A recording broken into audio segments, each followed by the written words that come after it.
Welcome to Zelda Speedruns for the Ocarina of Time, no, wrong game. For the Minish Cap Randomizer Tournament Season 1, round 1 match between karsen777 and AtxMartin.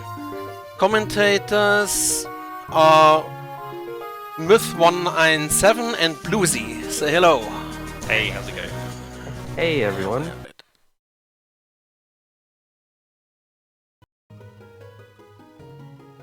Right, so yeah, we've got Karsen versus Martin. This is a round 1 match in the winners bracket. Yeah, and the winner will be going against Nesma, who does have a bye.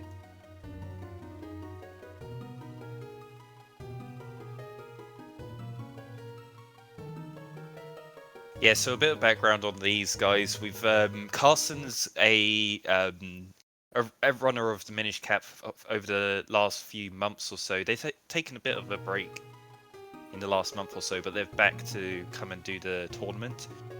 AtxMartin is brand new to the randomizer, but they are an experienced any percent runner with an excellent time.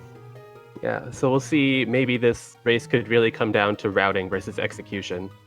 Yeah, this is pretty much one of those races where it's going to tell to what's more important. Is it being able to route to the randomizer or play the game?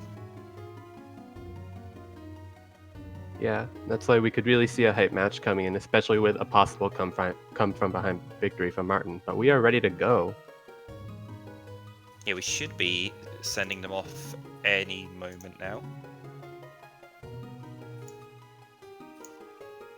And we're off. Yep, they are readied up and going. Right, what are we going to start off with? Let's see what these first... Ooh, we got a Kinstone. Cloud tops.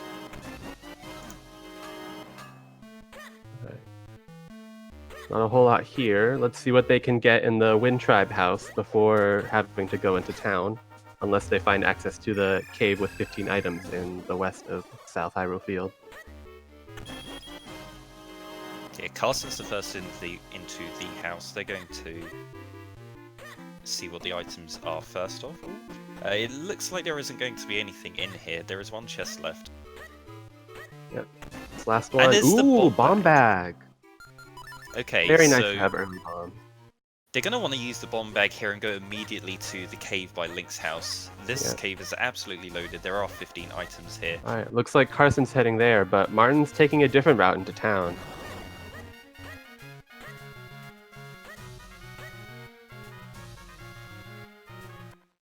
Okay, loaded Rupee Cave. There's the Jabber Nut, and we've got a spin attack.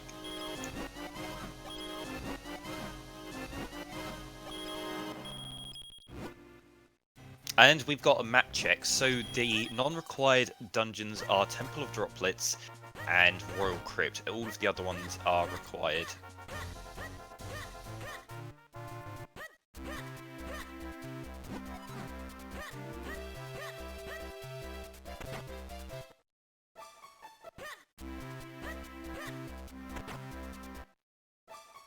That does unfortunately mean we will need to be finding all of the Kinstones this seed. Yeah, so Martin decides to go to North Field. This isn't a bad play because we're going to check out the trees up here, which do have 5 items. Yeah, it is another all Kinstone seed, right? So we are going to have to be picking up all of the Kinstones. Unfortunately, already at the start, 2 minutes in, it's not looking like this is going to be a fast seed. No, we do have those early bombs, which can cut out a lot of backtracking for certain checks and speed up a little bit of routing in Hyrule Field, but you're not going to be blowing anything open, no pun intended, anytime soon.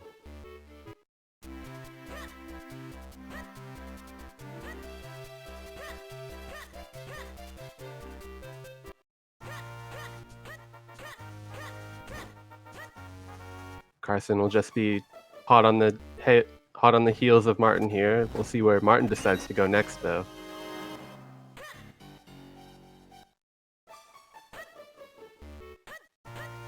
Yeah, so straight away, having Bomb Bag and Djabana is kind of saying go over to Minish Woods and get into Deeper Shrine. Deeper Shrine is a required dungeon, so there could be something important in there. The bombs really help out in Deeper Shrine because they can destroy the dust and get a lot of the checks that you wouldn't normally be able to get if you don't have the Bomb Bag or the Gust Jar. That's true, but you're still going to need the Gust Jar to beat the dungeon. So unless you're finding it in there, it'll be a little bit of a gamble because you'll have to go back. So it does seem like Martin's planning on at least... Oh, he did a roll lift. Isn't that banned? Hashtag banned. Oh no, Martin, we should have warned you.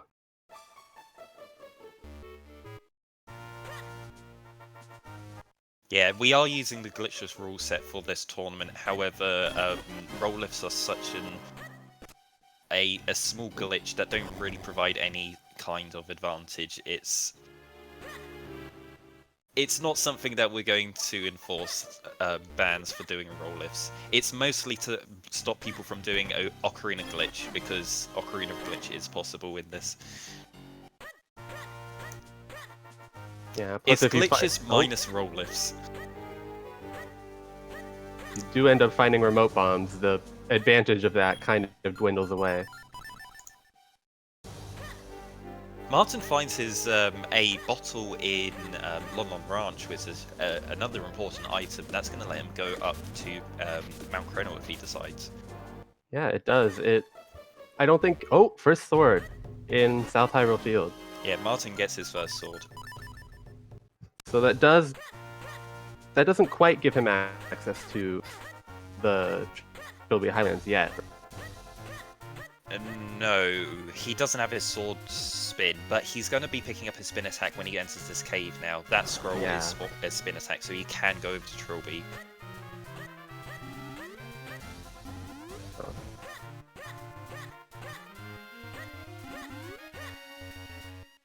Yeah.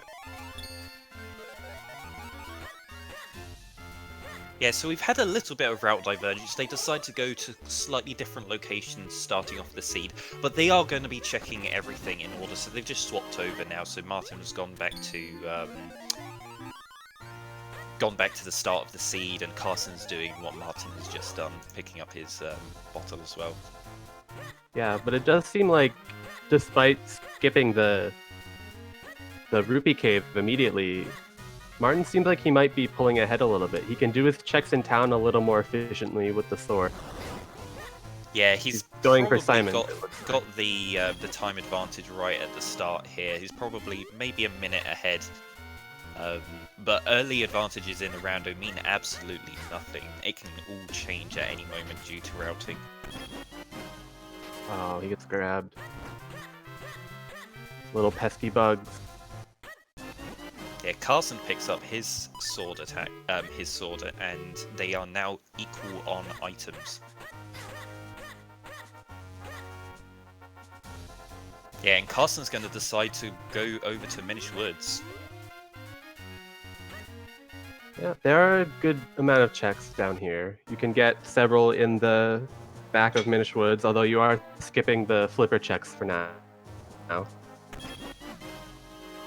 Luckily, that Flipper's Cave is right next to a Ocarina glyph, so as soon as you get your Ocarina, you can come back. Or you might end up not. Yeah, unfortunately, yeah, that was very unfortunate for your seed yesterday. Completely Ocarina-less the entire time.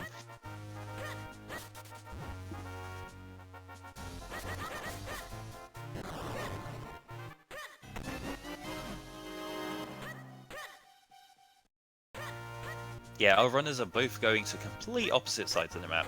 Martin going over to Trilby and the Mount Chrono area, whereas Carson's heading into Minish Woods. Yeah, a lot of refreshing to see route divergence here.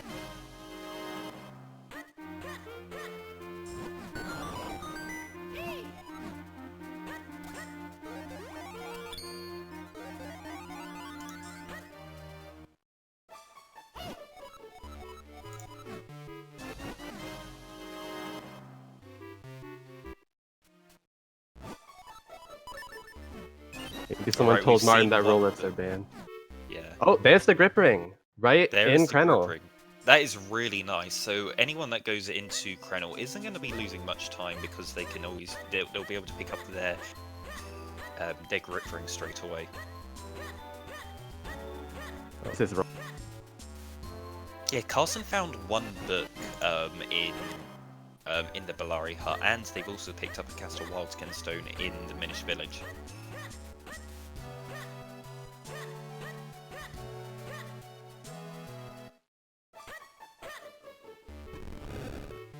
Oh, that's something we Wallet haven't in the seen. barrel. Did anyone check the shop at the beginning of the scene? I did not see a shop check, actually. Oh, Martin is still going to yeah. get his soup in a bottle. Despite the grip ring, I guess he wants to try to route the mountain a little bit different. He is actually low on bombs, so we will have to... Yeah, he's... I think he's it looks just like realised. Yeah. He's got his grip ring and doesn't need to do it. It's absolutely any percent muscle memory there. You're so used to equipping bottle there and grabbing hot spring water at that point. Right. Looks like Martin's trying to make sure that he's understanding his checks correctly. Avoiding the west part of Mount Krenel base for now, since he doesn't actually have the bombs to clear all the dust there. Or at least to check everything. There was a bomb drop, a bomb item on the rupee spot that he could have swiped his sword there and picked it up, but didn't do that after he got his hot spring water. Yep. So he'll have to... He can go to the scrub cave without a shield to try to get more bombs if he's aware of that. Meanwhile, Carson has made his way into Deepwood Shrine, doesn't get locked out immediately, getting a small key, so he's going to be able to go and check deeper into the dungeon and check out some of the later checks. Going for a little bit of a different strategy with the light burning the vines on the barrel. Yeah, Martin did do a quick warp, and I thought he was going to grab those extra bombs, but looks like he's just heading around. He has one more bomb to check the cave, but he doesn't have the bombs to blow up the blocks in there.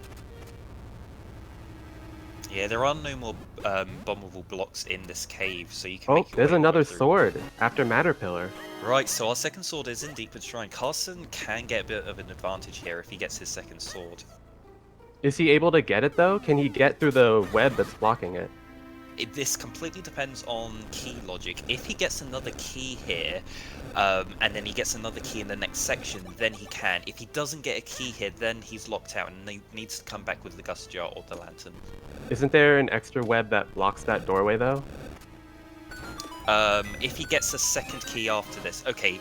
If he gets another key now in one of the extra chests, then he can make his way there. Oh, but that is right. There is a web in the way. So this dungeon may require a second dip after all. Well, no, if the gust jar is here. Yeah, if he gets either the gust jar or the lantern, then he can get that sword. Martin opting... Is he going for the bomb drop to do more? Yeah. Oh, misses it the first time. Yeah, when you're up the top there, you can actually go to the corner at the bottom.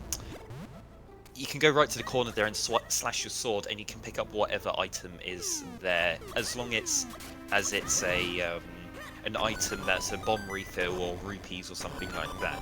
If it's a heart piece or any kind of major item like the sword, then you can't swipe your sword to pick it up. You actually have to physically make contact with it.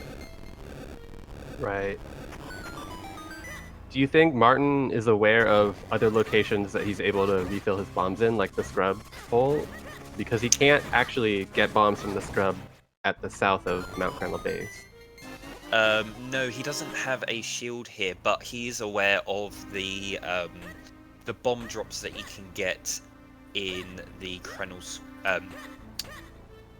in the Krenel grip ring scrub room. There are you can slash the grass there, and it has a really high chance to drop bombs. And he has a way of making his way all the way there. That was a cloud top skin stone.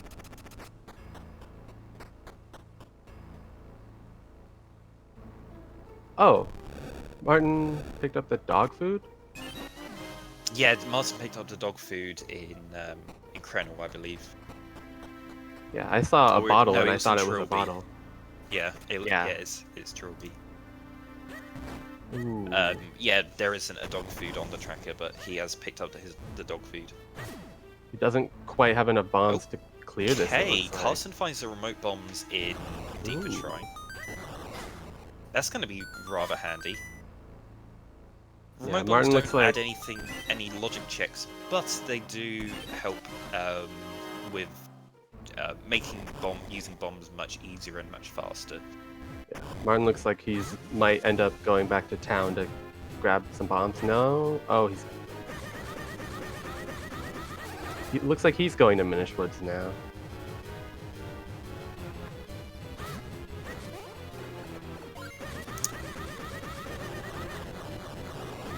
In the bridge, the bridge cave on Mount Krenel, I believe Martin did get that. I thought I saw him go in He there. did, yes. Yeah. He was able to get that one. Yeah, he just routed it a bit differently.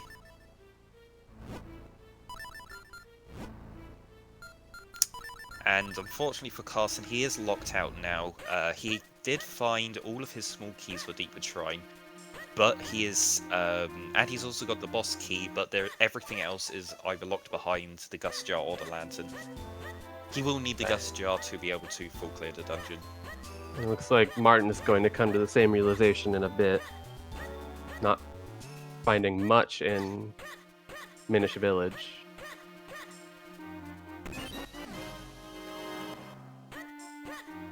Looks like they might actually be trading places here. Carson could end up going to Krenel Mountain.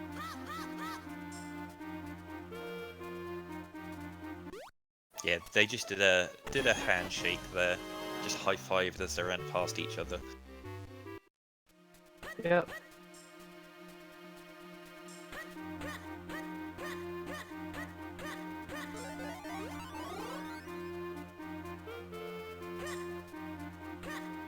I am wondering where progression is at this point, because I thought we've checked everywhere. Martin wasn't able to, due to bomb routing, he wasn't able to check everything in Krenel Mountain. He didn't have enough bombs to clear the dust off of the Minish hole. Oh, that's right. Okay, that could really hurt Martin. So, Carson's pretty much checked everything else in Minish Woods now. So it looks like there has to be progression up on Mount Krenel. Yeah, that's the unfortunate part here, because he's not going to find it in Deepwood Shrine. Now, So- we've checked the Rupee Cave next to the climbable wall, and that's where the grip ring was. Right. Yeah, no, Martin didn't make his way up the wall on Mount Krenel with the grip ring, and that lets you go up to the beanstalk at the very top, which is it's completely loaded. There are 9 items up there.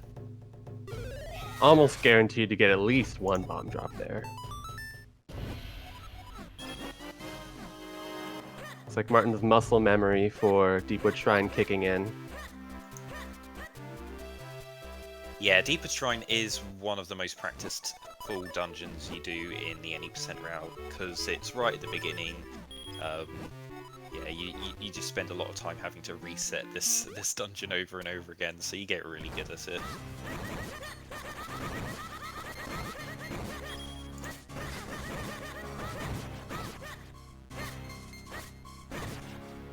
Yeah, Carson has a handful of checks left in town that they're probably going to do before they make their way up Krenel.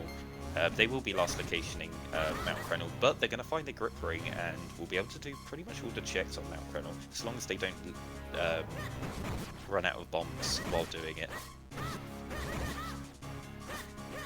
Right. He should be knowledgeable of... Oh, he should be knowledgeable of the scrub in the cave, or the cave that has all the bombs in it. Martin spots the sword, knowing that one is locked behind either the lantern or the gust jar. Yeah, even if you don't know about that scrub cave on Mount Krenel, then you will know that the pots in North Hyrule Field, on the way to Royal Crypt, those pots there are guaranteed bomb drops, and they've already opened up the that spot there, so they'll be able to go back if they're on 0 bombs.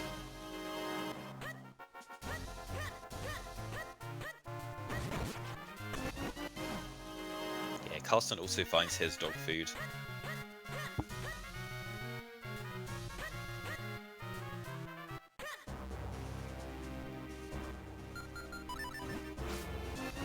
Carson sees the bomb. The bomb drop. Could make use of it later.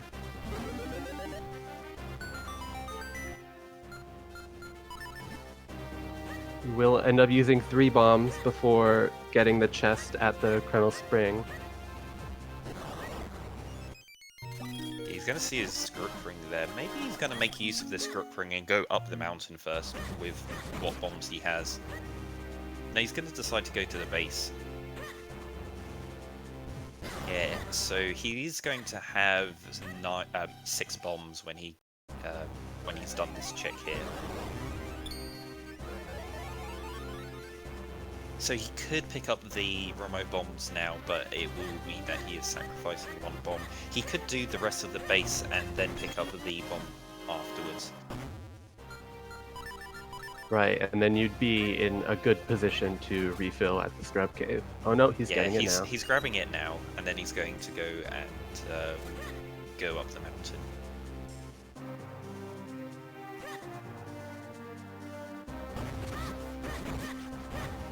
He's deciding to go to the southern checks first. That's smart. They can get pretty isolated if you don't do them right now, but it is faster to go through them if you have the cape later. Since you get to skip this cave.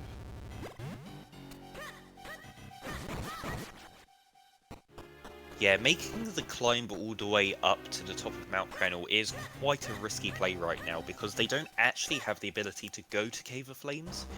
They're still looking for something to do one of the rooms. They need either the Gust Jar, the Cape, or the Light Arrows to get past one of the rooms with a mushroom and some pots that are blocking you from being able to jump over a gap.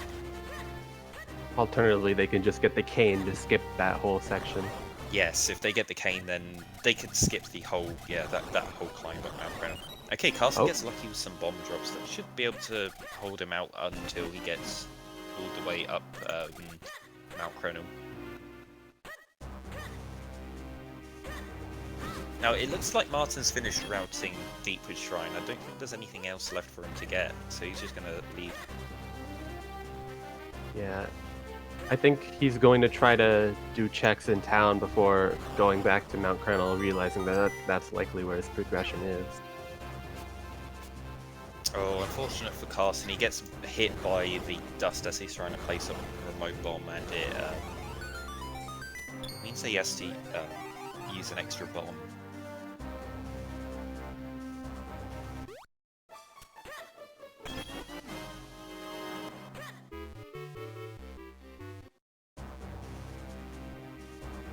Yeah, they're both sat on 1 book currently. They both picked up that book from Bellari. Well, don't get your hopes too far up yet. We still don't have the Ocarina.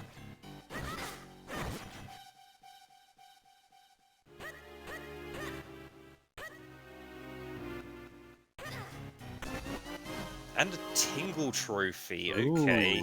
We still don't have the cane, so the Tingle Trophy can't be checked yet.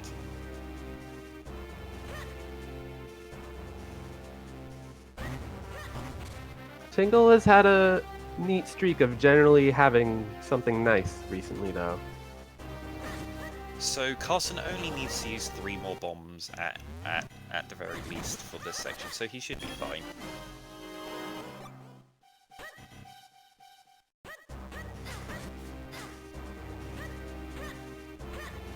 Yeah, the only things in town I don't think we've seen checked have been the shop. Well, no, Martin checked the shop earlier, but we don't know what was in there. And then there's the basement underneath the school. No one's gone down there yet.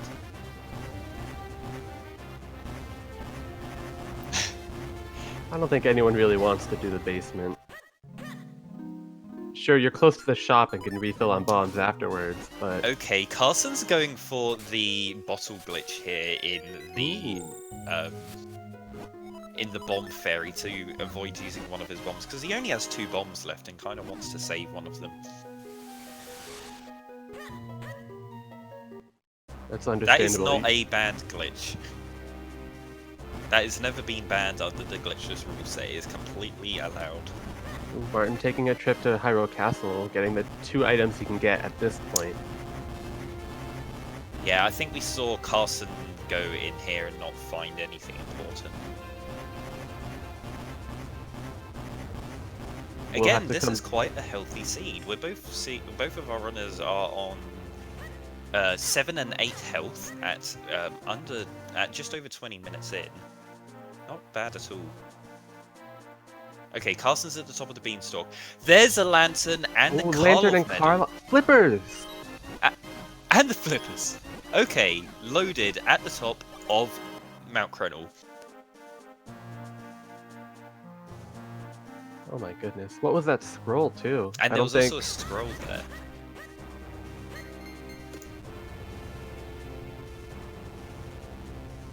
It was Rockbreaker. Yeah, it looks like Martin's made the realization, with all his bombs, he's going to have to work on finishing up the area. Everything here on Mount Crenel, so that's it for them. They need to now make use of the items they just picked up and get some checks done. Right, you really want to follow the progression of the items you just got. With that lantern, that opens up his sword that he found in Deepwood Shrine. Right, but do you want to go back there to get that now without the Gust Jar to beat the dungeon?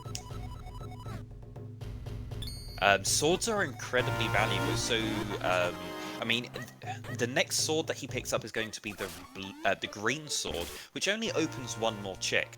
But if he gets another one after that, then there's the red sword, and it opens up Western Woods. So if he finds another sword, he's going to beeline right for Deepwood Shrine, get that red sword, and then go over to Western Wood, because that is absolutely where progression's got to be.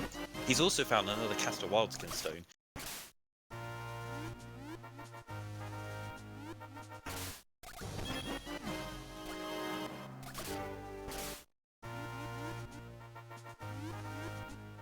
Right, just need 1 more of those to unlock Fortress of Winds, which we do need to complete this seed.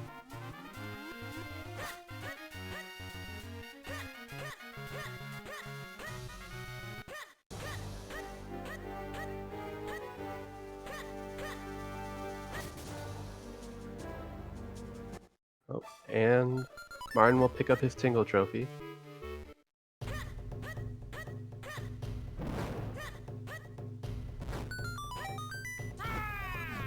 Yeah, this has not been a very loaded seed. Like, the biggest chunk of items we got was just now at the top of Mount Crenel Beanstalk, the Carl of Middle, the Lantern and Flippers.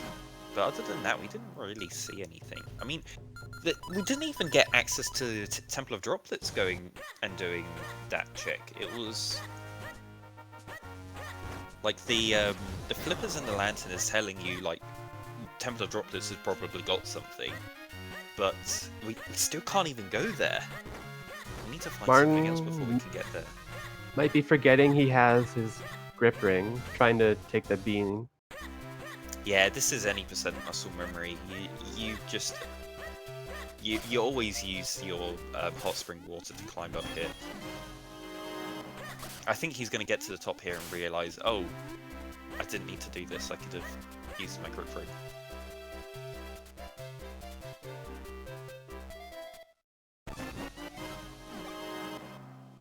Well, he will be going up to the Beanstalk here to get his treasure trove there.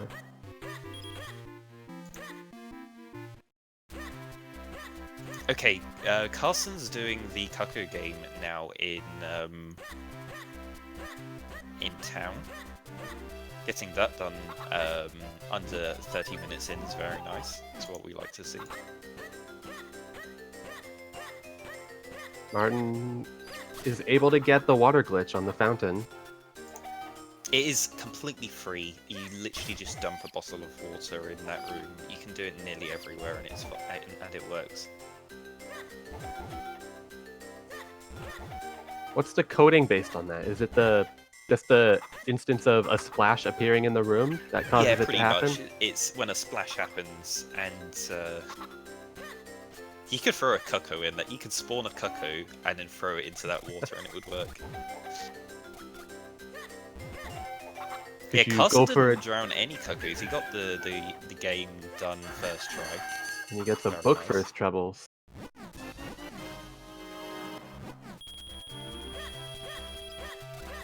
Karsen has another wallet, it seems.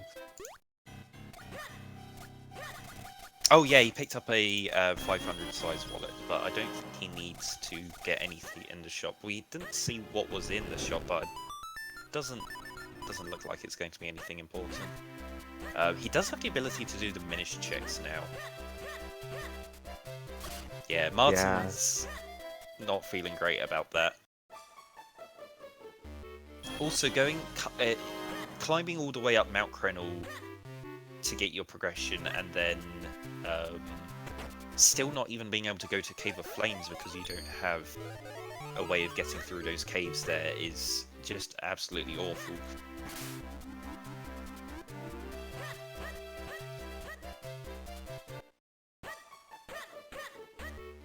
Right, so we're going to see Carson go to the Minish checks in town.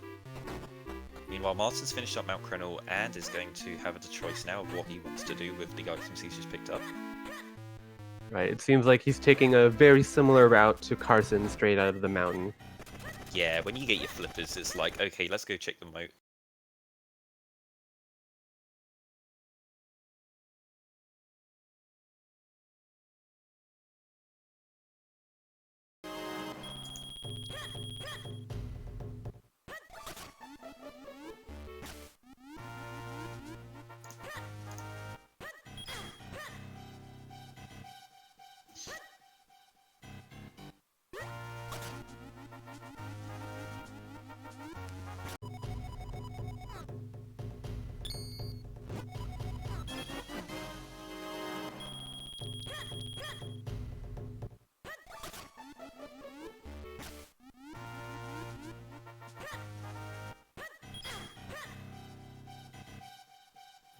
Yeah, so what else do we have as required items? So, so for the race today, the boots and the graveyard key are not actually required. All that we need are our swords, the gust jar, the cane. We're gonna need the mitts this time instead, though. Right, to get through Fortress of Winds. Yeah, Carson not really getting anything in town here from his from the Minish checks.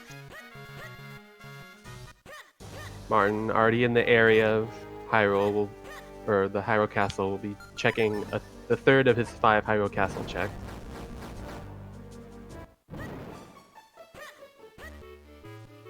Alright, it looks like we've got Carson back. Carson's going to be doing the half checks now.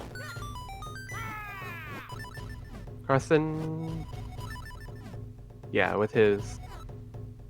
He does find the boomerang. I think we found the boomerang earlier as well. Yeah, the boomerang was back on Mount Krenel.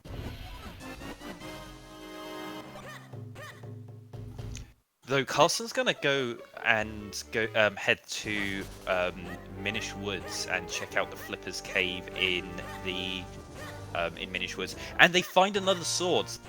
They found their sword in the cave by Bellari in Minish Woods. So that's where progression is. They need to head over to that cave, get their second sword, then go into Deeper Shrine and use their lantern to get their third sword. That's their red sword, and they can create clones. Right, and they're already in the area, so... Yeah, Carson knows exactly what he wants to do now. As soon as he's gets out this cave, he's gonna head into Deeper Shrine.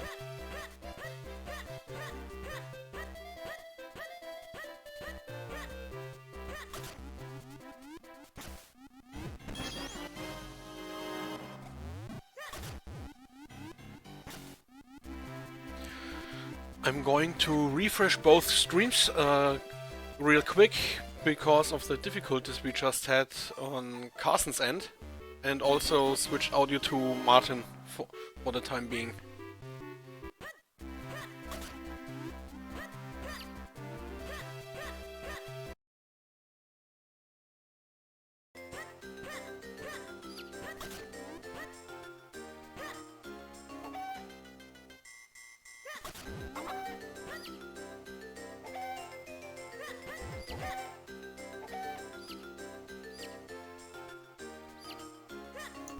Alright, have we reset? Should be done by now. Oh, cool. Right.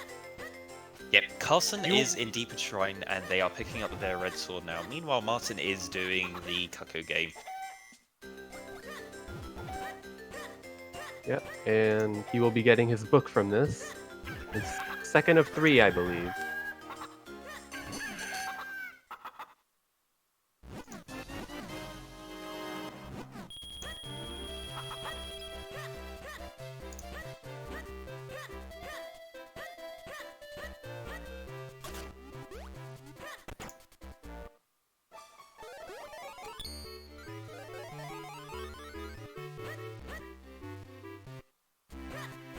Yeah, so Karsen does have a few options right now. They can decide to go and do a few checks here in North Minish Woods, or they can head directly to Western Wood. They're going to take the small amount of time it is to check these spots whilst they're in the area.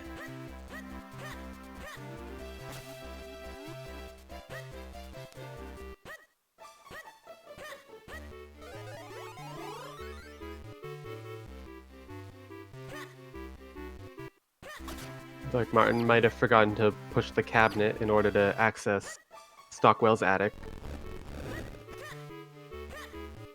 Yeah, that always hurts when you start doing randomizers and you forget to do that.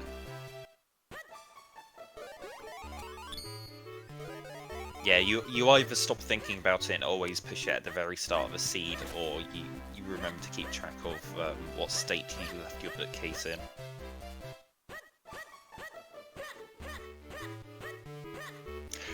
Okay, Karsen finds the cape in the Goron cave. That's another huge find.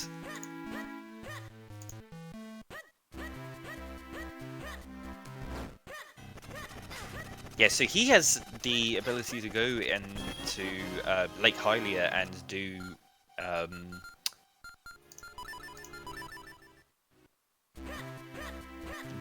go into Templar Droplets if he wishes to.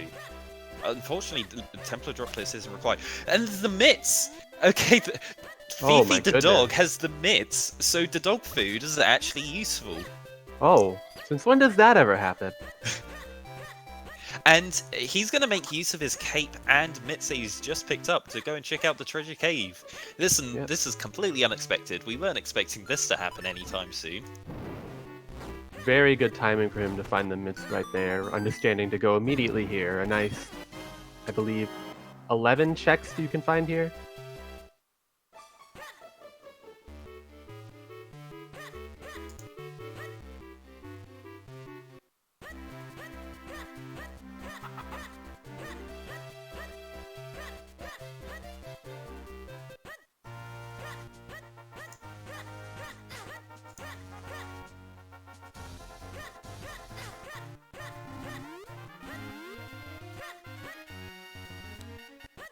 Oh, the final Caster Wildskin stone was in there.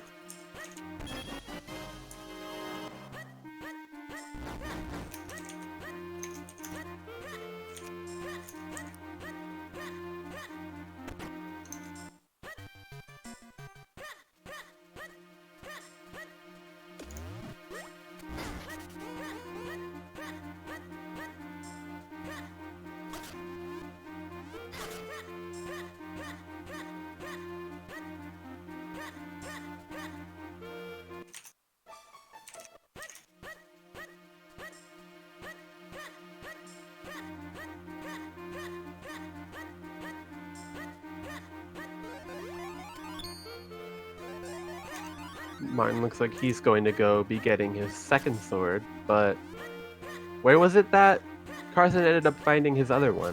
It was the Flipper's Cave next to Bellari in Minish Woods. Oh, so he'll probably be heading there next.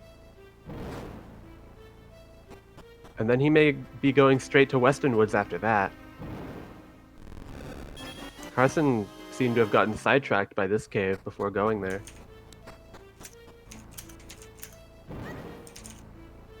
Karsen does end up getting his power bracelets at the top of the beanstalk, though.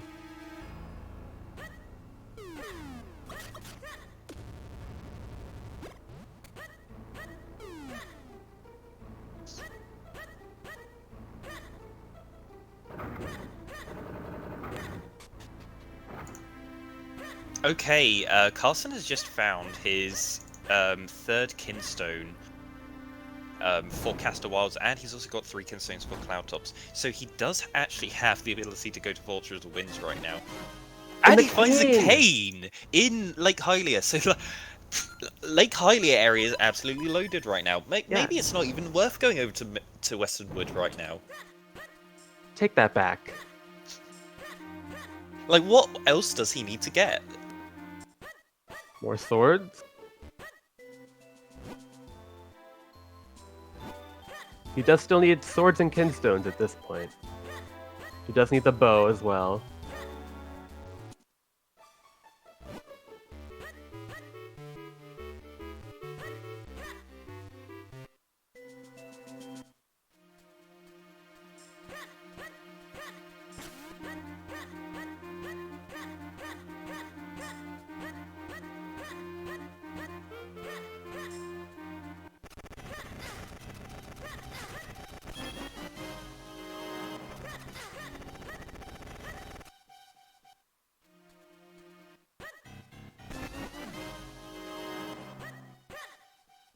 Yeah, Martin is hot on Carson's heels now, managing to get that red sword. Gonna see what kind of routing he decides to do after he's done in Minish Woods.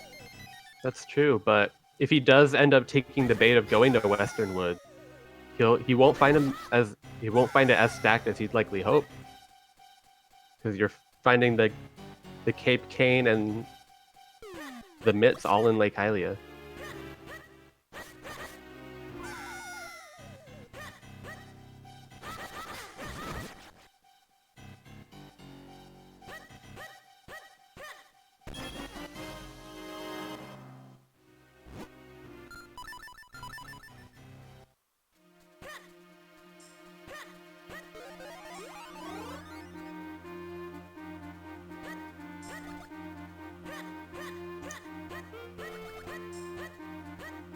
Seems like instead of going to Lake Hylia, he might be planning on taking the long way around, but he might be beelining for Western Wood here, and we'll be able to see what all those juicy checks are.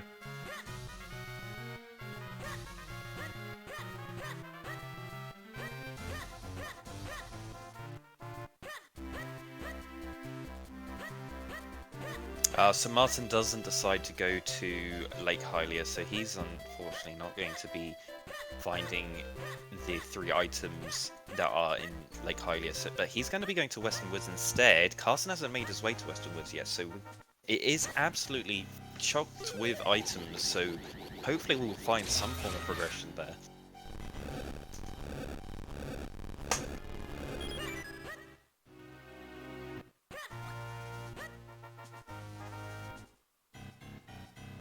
Yeah, and Carson finds the Balefall's Kinstone in North Minish Woods as well. Another big item for him. Martin's on the wrong side of the map from there. All the progression seems to be in the other area of the map. Yeah, unfortunately, Martin doesn't find anything in that first cave. If Martin does find the Ocarina over here, it'll be extremely quick for him to go back to Lake Hylia, though. And that could save him a lot of time in the long run. Yeah, Martin doesn't have any way of going to Lake Hylia right now. He doesn't have the mitts, he doesn't have the cane, the Ocarina, or the cape, so... he's gonna find his cape in Goron Cave at some point. Hopefully that doesn't take too long.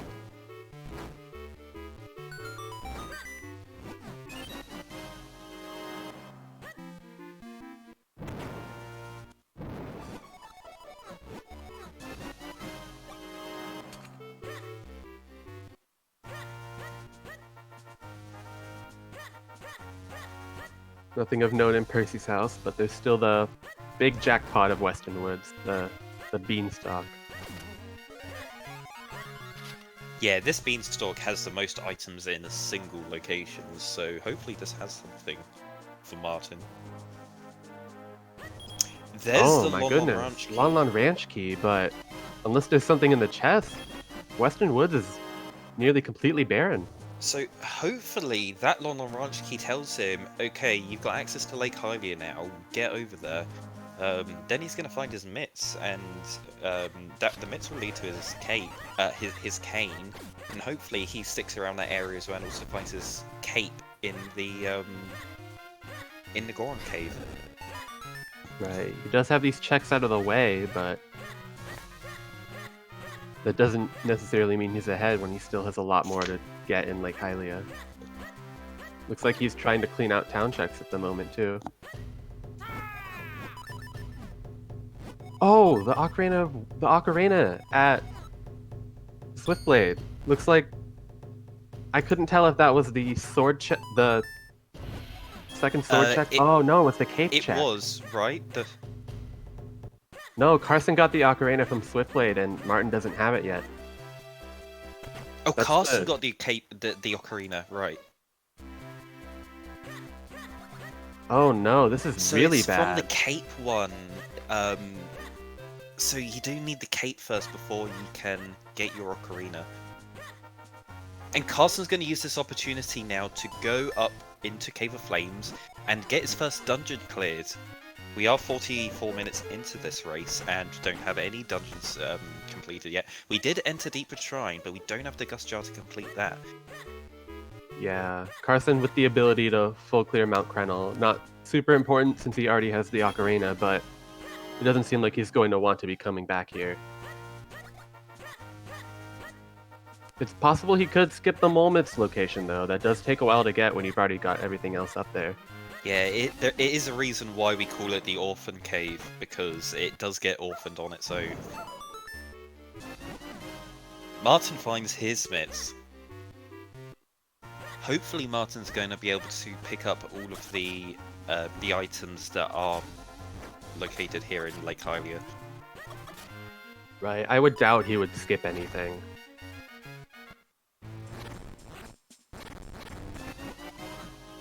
Yeah, so he immediately gets his cane straight afterwards, which is great. He's only missing the cape now. Oh, he's going to decide to dip into Temple of Droplets. We're going to see if this is a smart play or not. Temple of Droplets does have a lot of items, however, it's not a required dungeon in this seed. That's true, but he does already have the ability to do it quickly. He has the lantern. He has the lantern. He doesn't but have the cape yet, though. He doesn't have the cape, so he can't actually get to the blue warp.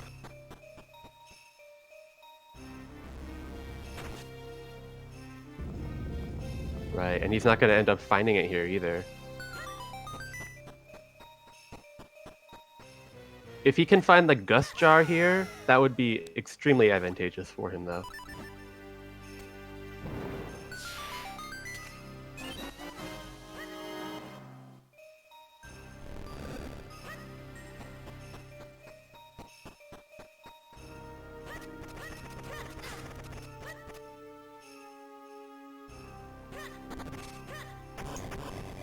After he finishes cheating these block sliding puzzles, we'll be able to check what the 6 checks on the left are, and we'll see how far to the right he decides to go. Yeah, Temple of Droplets, you always have to weigh up this starting payment of, do I expend this amount of time opening up Temple of Droplets? Because you're getting nothing done for a minute and a half.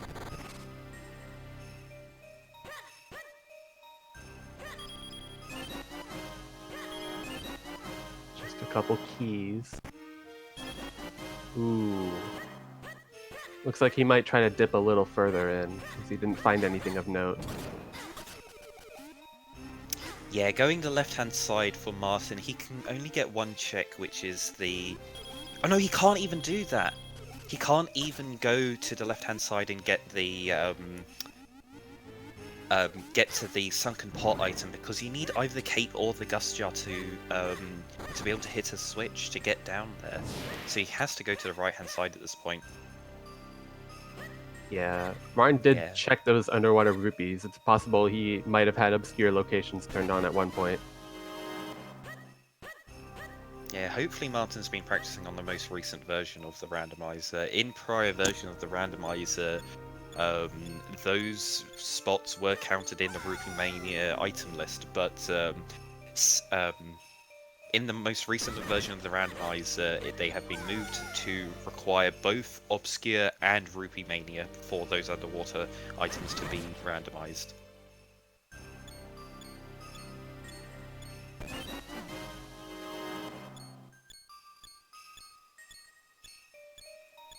Carson plunging through the basement of Cave of Flames, using his cape to speed it up. Martin unfortunately doesn't have his to speed up this icy room.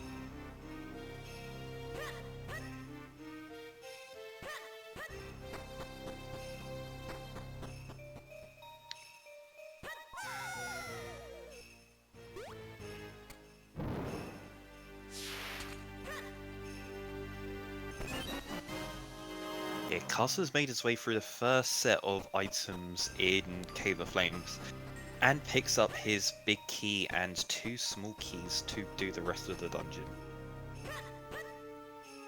Right, those first rupee checks in his Cave of Flames did have the big key, but not much else. Just a bunch more rupees.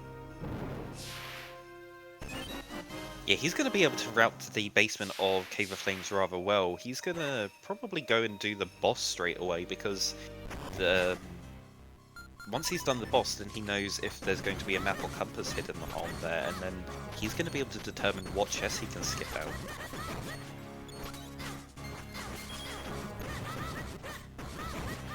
Martin's doing the Scissor Beetle fight in the dark.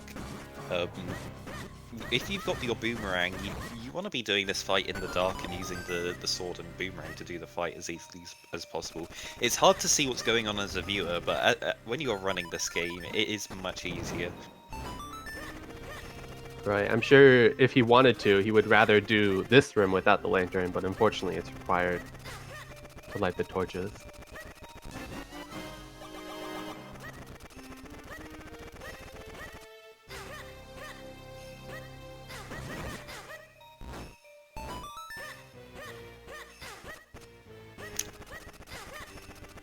Yeah, Carson doesn't quite get the spin strat on the spiky chew fight, and we haven't picked up the great spin, which makes this fight incredibly easy.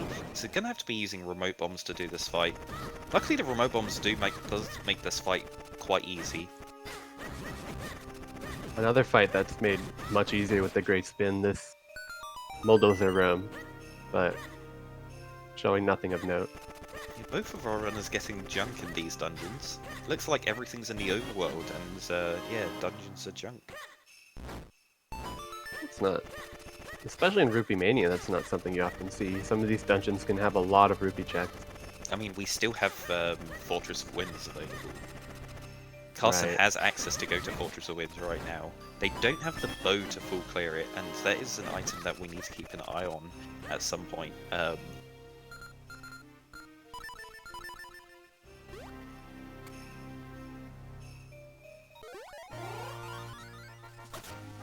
Wait, did Martin skip out on the... Yeah, he did. He skipped out on the 5 rupees at the end of the path.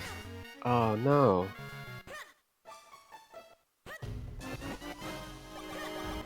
Yeah, he doesn't need the cape to access those spots, but that does hurt a lot, because it is a big amount of investment going all the way through the Dark Maze, and you basically get a huge jackpot of items at the end there. Especially since there were no warps you could activate. You're going, if you do end up needing to get those checks, you're going to have to go all the way back through. Yeah, he's going to be going and kicking himself now when he picks up his cape. Yeah, he's setting up to go over to the Goron Cave right now, and he's going to...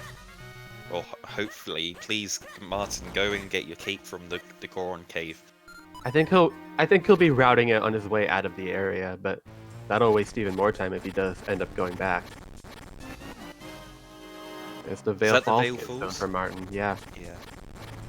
This is where my bomb bag was.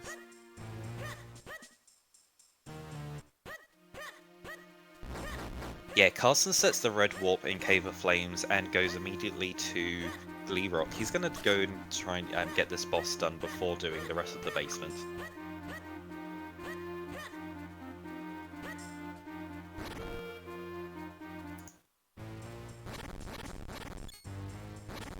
Can't tell if he has either his map or compass at this point.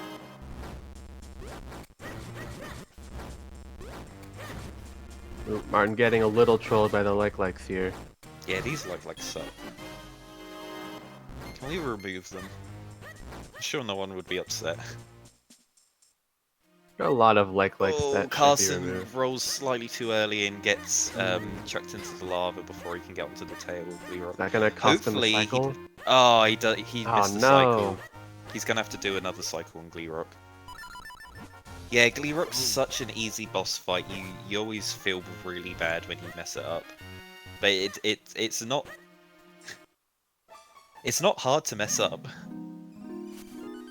Is Martin going to be routing in Goron from here? He just went up to the Rupee Fairy.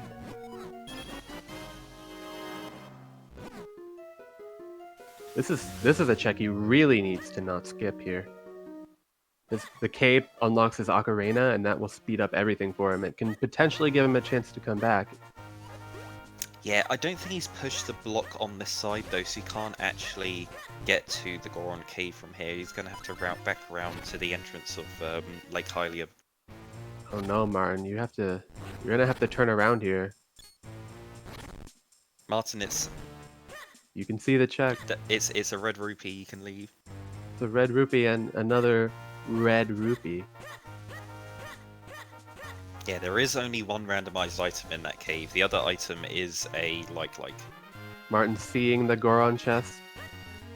Yeah, he's looking. no. It's like, oh, I didn't push the boulder.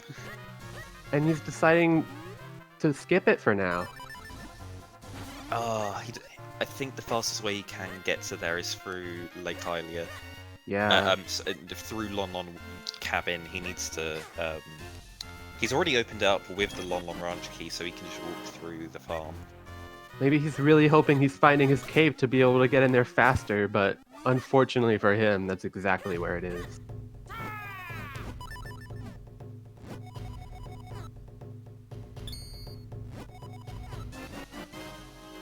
Does pick up a second bottle.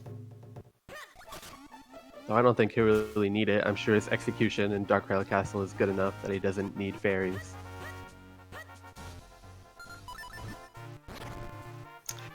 You can use the cape on Glee Rock, though it's completely unnecessary, really, and you're just, taking the risk of falling into the lava.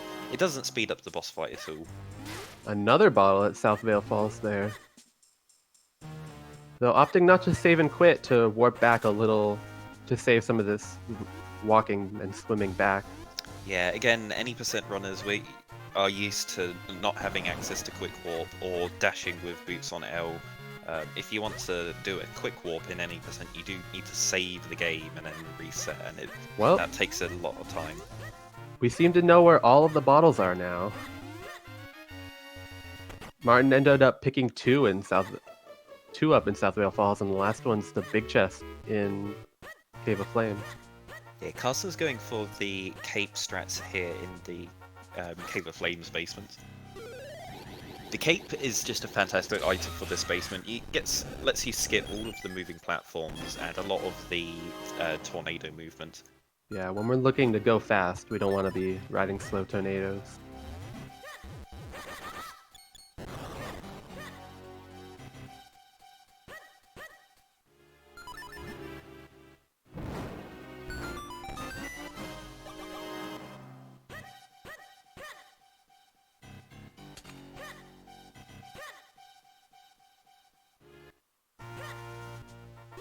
Yeah, so Carson's full cleared Cave of Flames, and they've got their ocarina, so they can just go and check Malari out and the two items that are out near Malari's mines here, and then just use the ocarina and flute away back and go check somewhere else.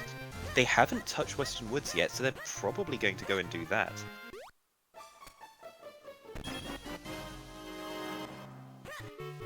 Right, Doesn't but Carson, look like Malari had anything.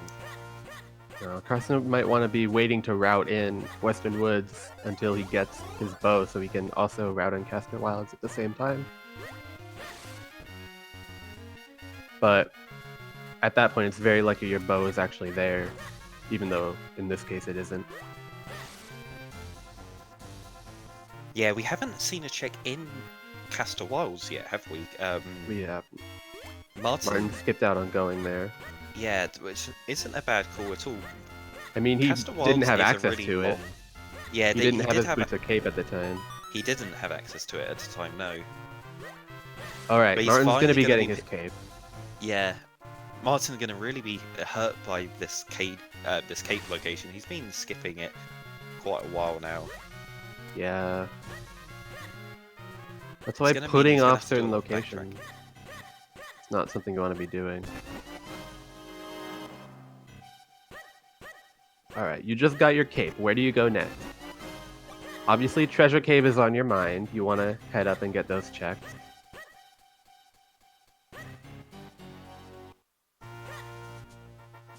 And that's where he'll find his third Castor Wilds Kinstone. Now, at that point, do you want to go into Wind Ruins? No, he's skipping out on Treasure Cave. Yeah, he's looking at his tracker and thinking, there's a lot of stuff in town.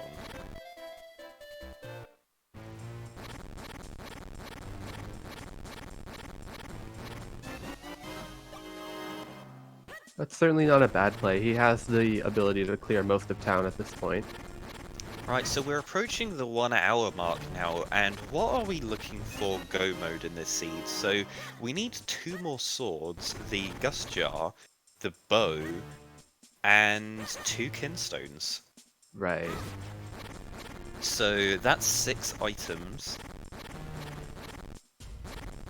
I believe that's it. Yeah, that does look like all they need to beat this seed.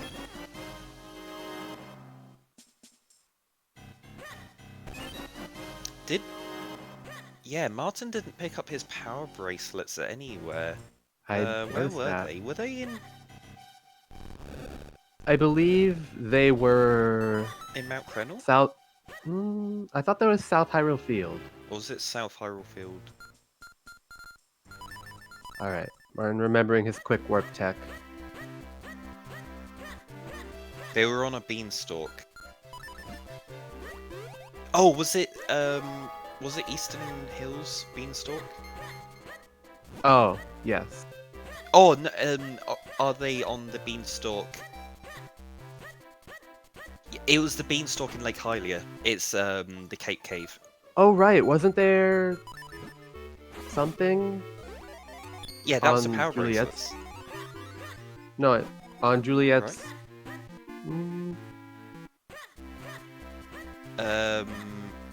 I think he's. Oh, he didn't check the back of the half. Oh, right.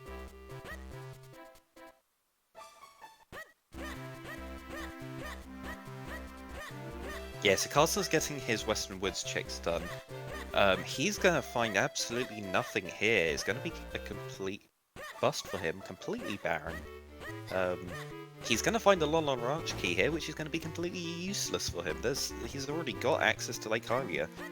Yeah, and that leaves him with 2 interesting plays. He has the ability to check most of Castor Wilds at this moment, but he can also start the check up Vale Falls. Yeah, Vale Falls as well. There's a lot of checks in Vale Falls. There's probably more in Vale Falls and Cloudtops than there are in Castor Wilds. Especially with the Rupee Cave, those checks can also be faster. Yeah, Castor Wilds is a really long location that has slow checks, and there aren't really that many checks there, so it is quite a time investment spending your time in Castor.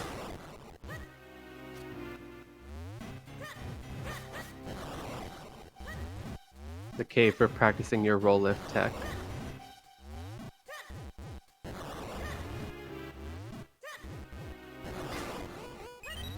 Seems like he missed the first couple, but he's getting the timing for the next ones now. Oh, he doesn't know about the double you can get there. You can put it into the Yeah. corner and get 2 blocks at the same time. Okay, It looks Carson like- finds another kinstone in Castor Wilds. So he's got 4 kinstones out of the 5 needed for Cloudtops. So we're 5 items from Go mode now.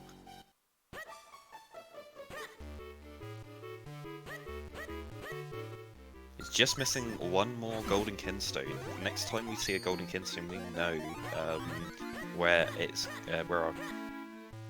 where our last Cloudtops kinstone is.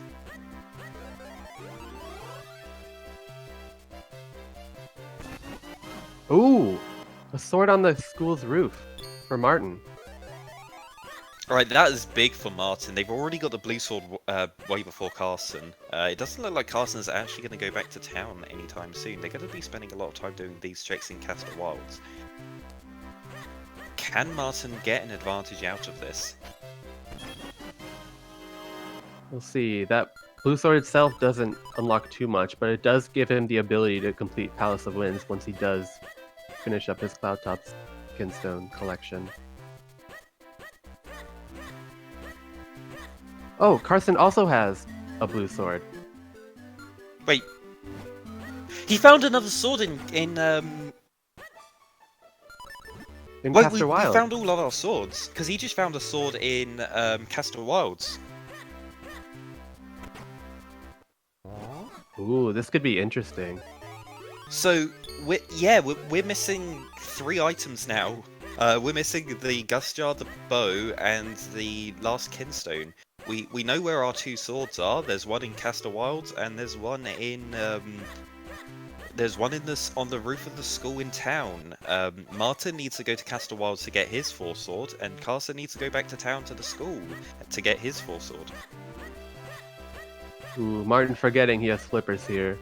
I guess that's the any percent memory kicking in again. Yeah, we don't even do this check in any percent. I'm not gonna blame any percent for that. That's on Martin.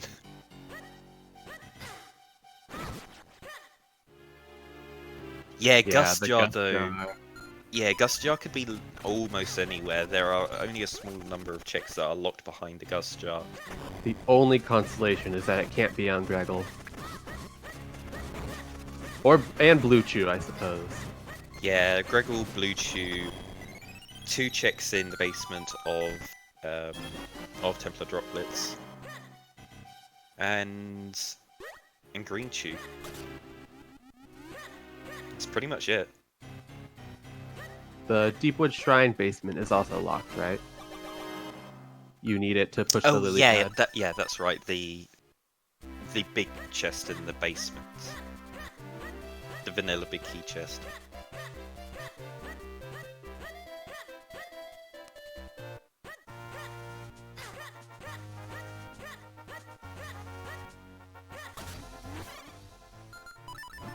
Alright, Martin looks like he's going to be routing in these checks on his way to the Cave of Flames.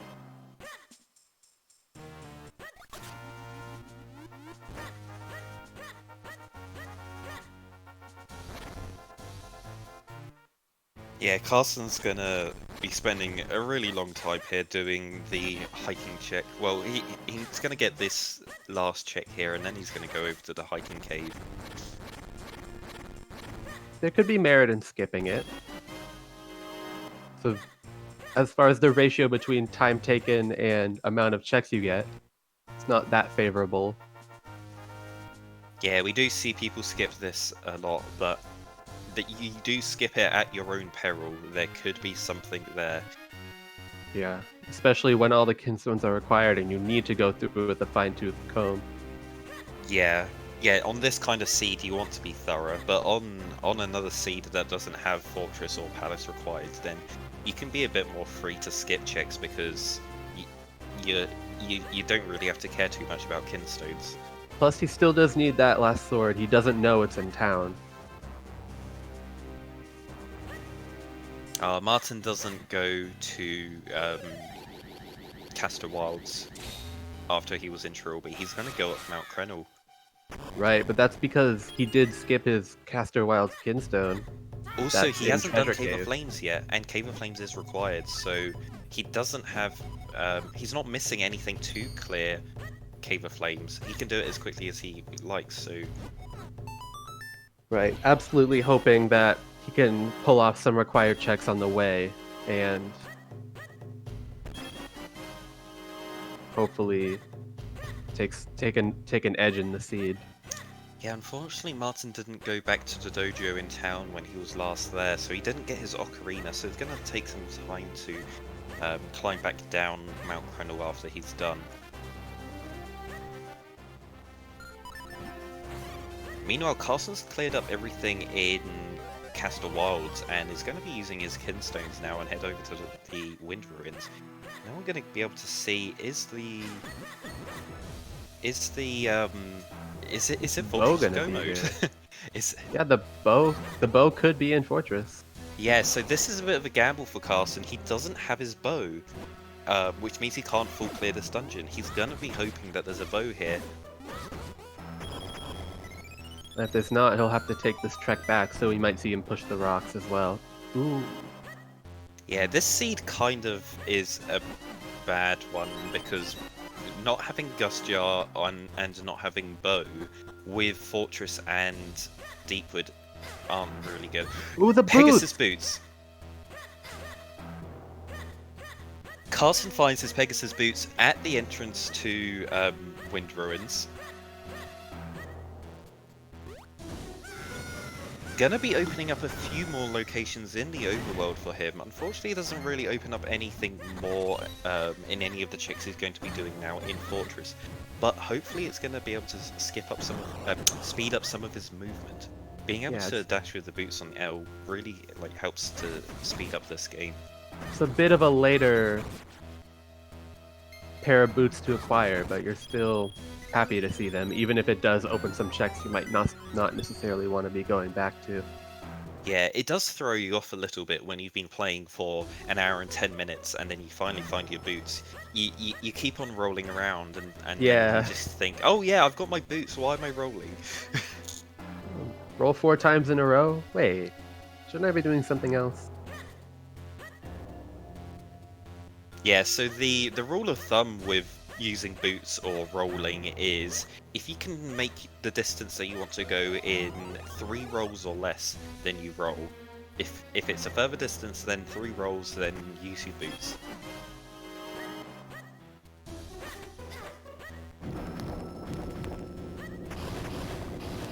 Oh, is Martin's any % memory kicking in here? He has the cape! Yeah, he does have the cape, and again, you don't have the cape for this, so you're just so used to waiting for the pads. Oh no.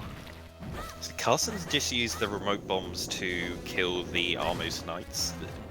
Remote bombs are just fantastic for this bit because the Armos Knights blow up in 1 hit. Yeah, Martin could be speeding up his movement in this room a lot by using the cape. The cape completely breaks this dungeon, and it's going to be a big shame if he forgets to use his cape throughout most of it.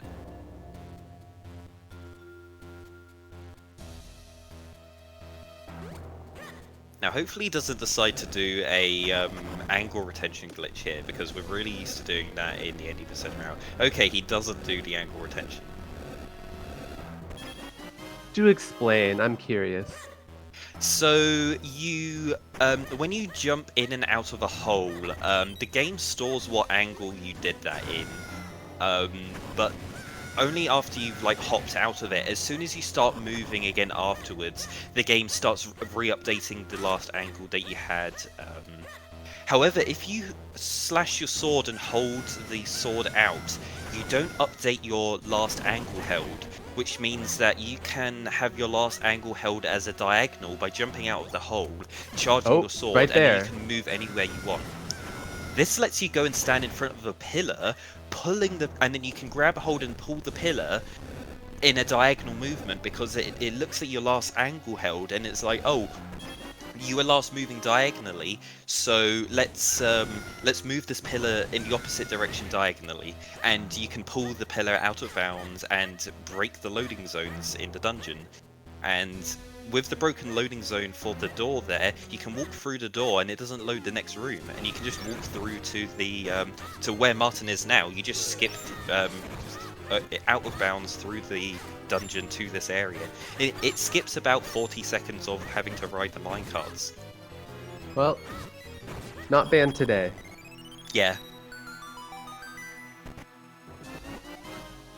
Yeah, angle retention is 100% fixed in the randomizer. There's no way of doing it. I have tested it thoroughly. It doesn't work. Patched. Ooh, Karsen making what looks to be a Veil Falls play, but skipping over his sword. Yeah, so Karsen decides to bail out of Fortress straight away, opting to that, you know, that he doesn't have his bow, can't do Fortress. He's opened up all of the boulders along the way, so he can just come back later when he's got his bow and full clear Fortress. Yeah, especially with the flute, which is the really huge advantage he has over Martin right now.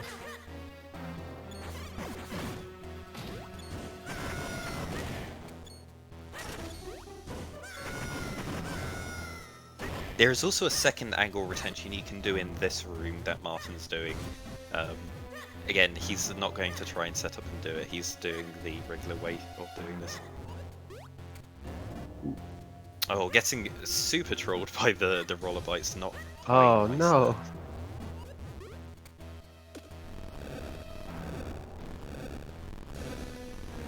Karsen taking the time to check this. Slow check, but...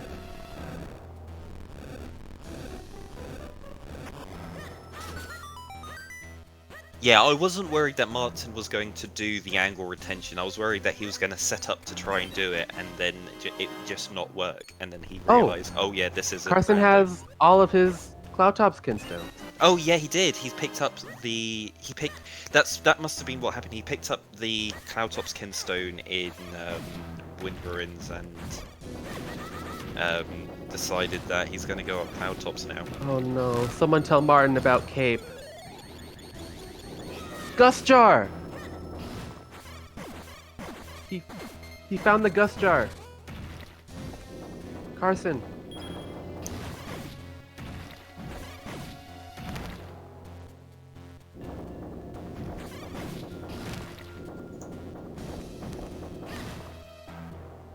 It was in the open chest in the middle of Veil Falls.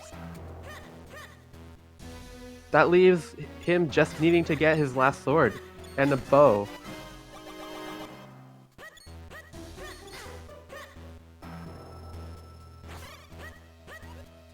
Yeah, Karsen's just been routing this excellently.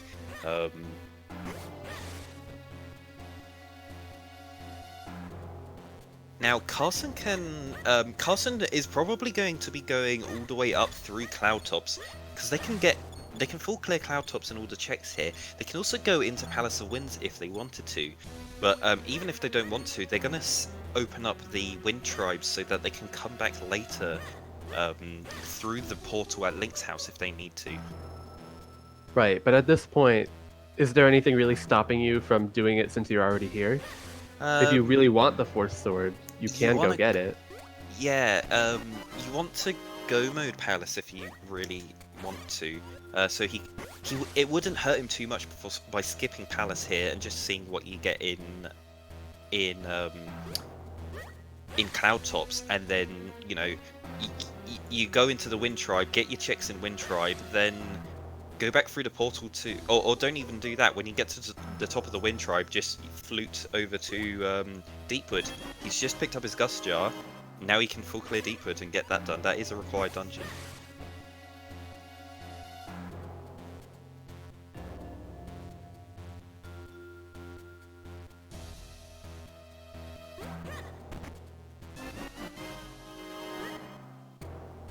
Martin has reached bottle percent. He has. His run is finally validated. But please use the cape to jump over the ground here. It's no. you just never think about having to use the cape here, and yeah, it's really hurting because you lose over a minute by having to wait for these moving platforms and to do the slow gliding movement.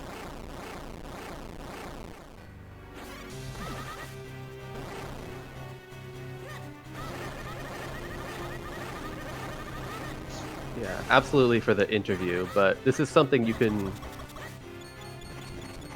get a feel for if you start watching the runs of other people. Is what strats they're using in order to get through quicker.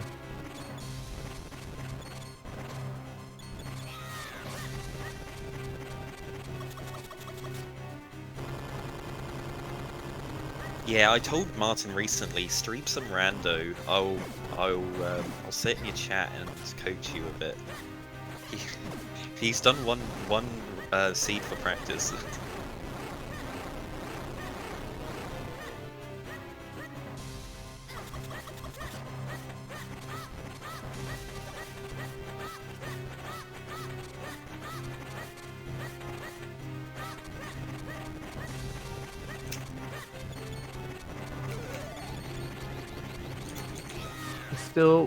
There's obviously still plenty of room for this seed to end up trolling us.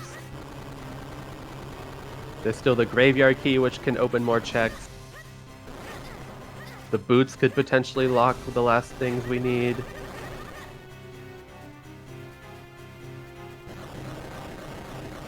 But all we need is one of the bows. Yeah, we have no idea where the bow is located at the moment. There are 2 bows in Logic. We just need to find one.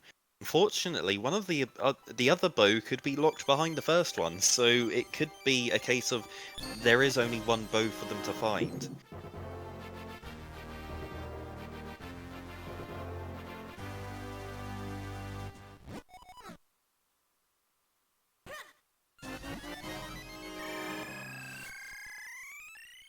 Yeah, Martin gets Cave of Flames done.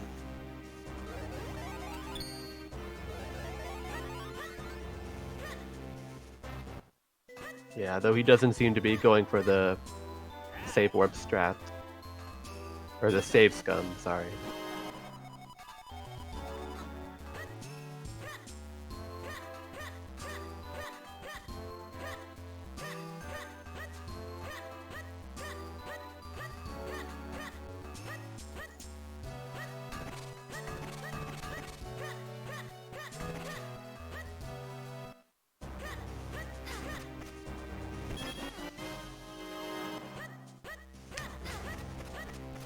This is just a matter of where Martin wants to end up going next.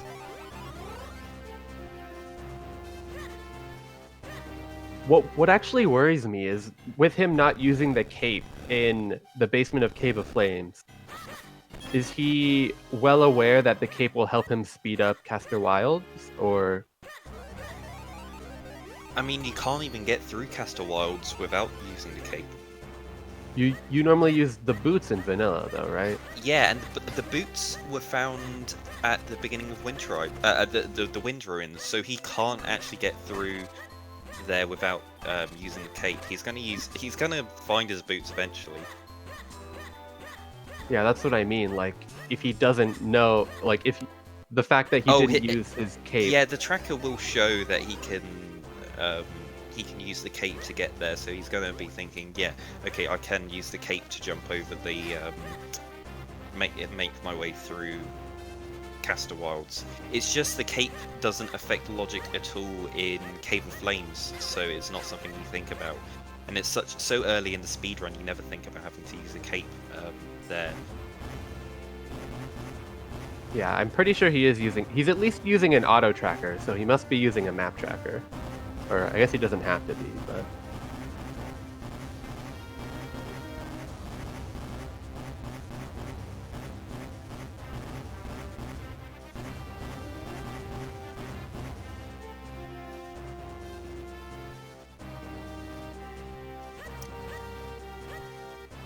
Looks like Martin will be going to get this lonely checkup here.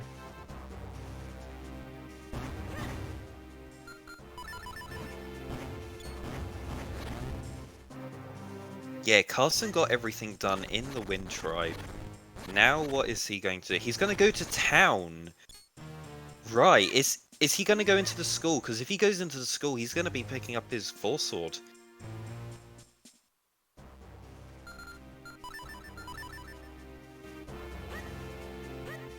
That's going to mean he's only one item from Go Mode, and that's literally the bow. don't remember there being a seed that was bow mode. Bow mode Bow seed. mode. A bow for go mode.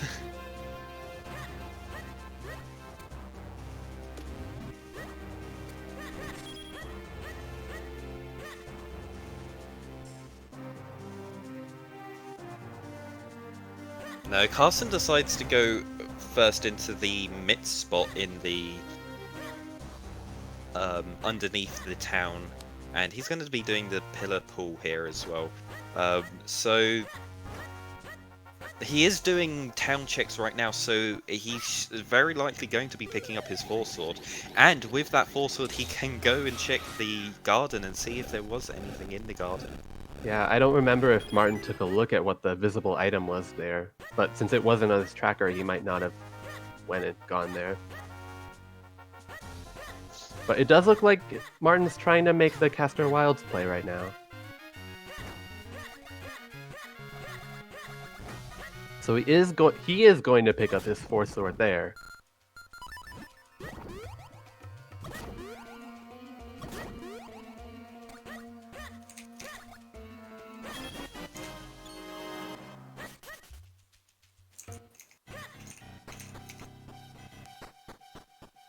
Carson hunting for his bow and sword. Those arrows will not do without a bow. Oh, Carson gets the double there.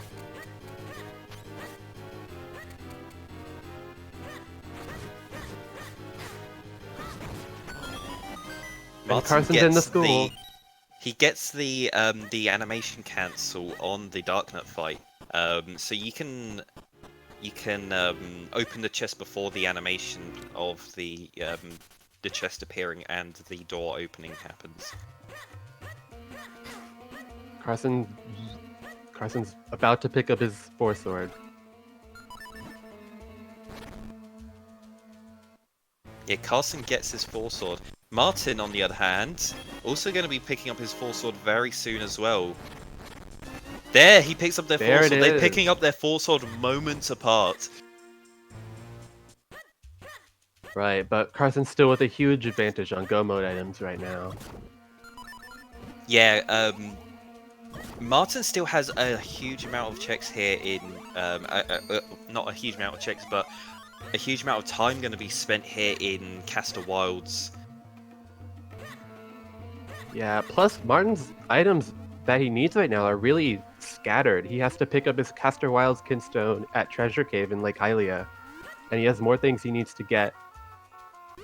Where are his Gust Jar is on Vale Falls, and I believe... Where are his Cloudtops Kinstones? One is in Wind Ruins, and another one is probably in Lake Hylia as well.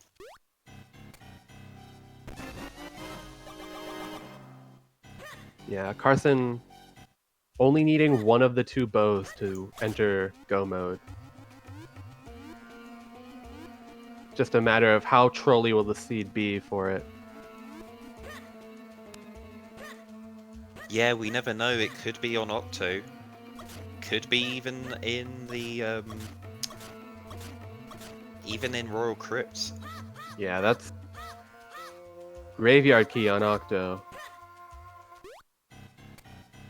But it's completely a red herring and there's no bow at the graveyard. Luckily we haven't seen the Graveyard Key yet. Right, so that's not on anyone's mind right now. We have got the boots which were locked behind the Kinstones. Yeah, behind the Kinstones in Wind Ruins. But Martin's not able to get there now without the third one.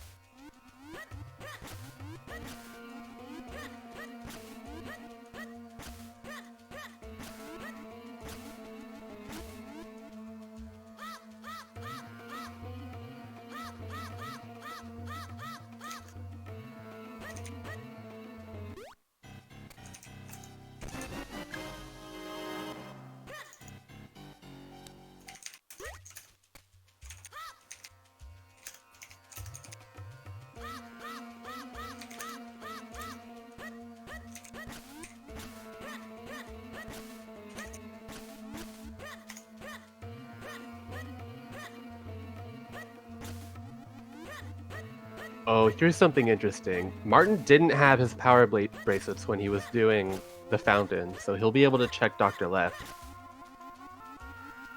Or Mr. Left, I'm not sure what his name actually is. It's Dr. Left. Alright. Yeah, Martin's unfortunately not going to be getting anything from here. We saw it was rupees when Carson. It was just a 20, yeah.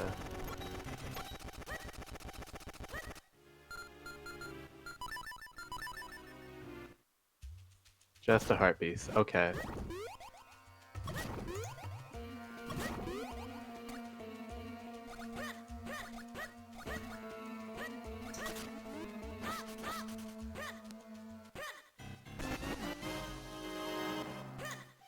Alright, Martin gets the Cloudtop's kin. Oh wait, was that Veil Falls?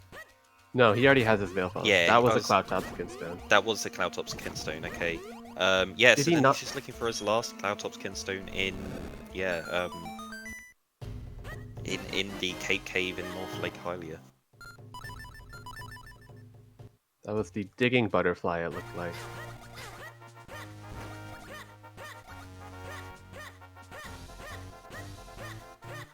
Yes, so today we've actually had 2 seeds running. So we've just had an hour prior to the start of this seed. We had iBot versus Cube Solver doing their race, and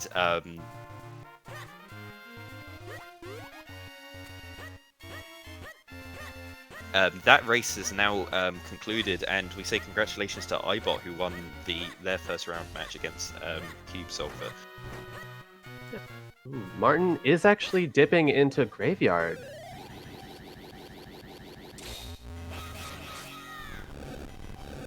If Martin finds the bow here, that's going to be huge. It could be huge, but he's still behind items. He can route in Veil Falls next, but he's still missing the Kinstones he needs to beat the required dungeons.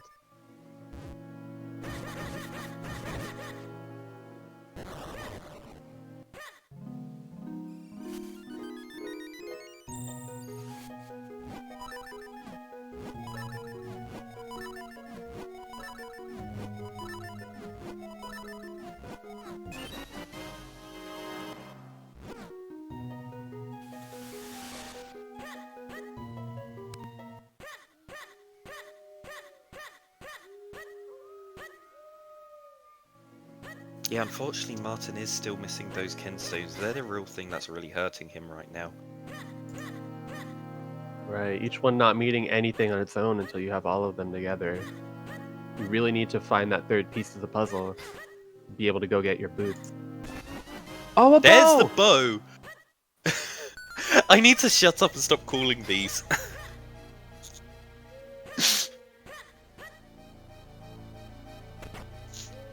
Yeah, so, yeah, we are in no mode right now. We know all of the item locations that are needed to beat the game.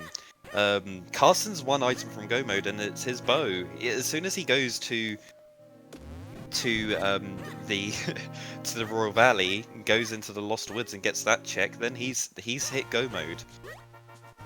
Martin, on the other hand, he's still got quite a few checks left to do.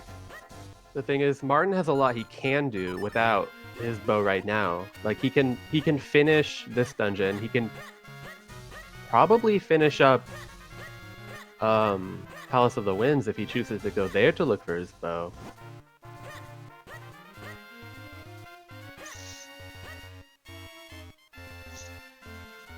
Martin deciding if he wants to do this right now. Looks like he'll be making the play.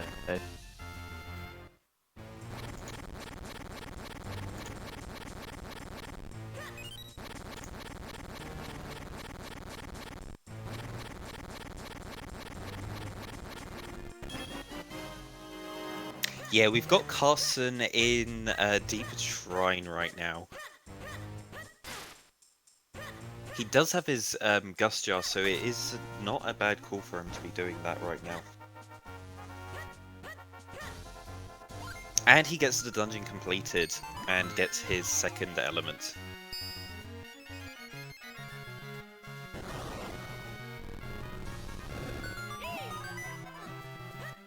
Alright, so Martin's about to pick up his Gust Jar.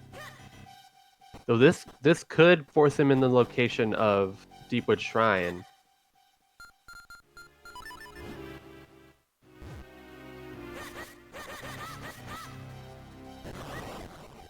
Or alternatively, since he's here, he might end up trying to look and see if there's anything in Cloud Top.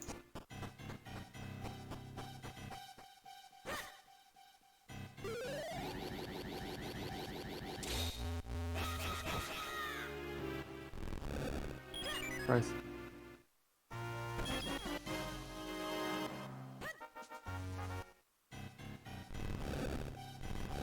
Carson checking library.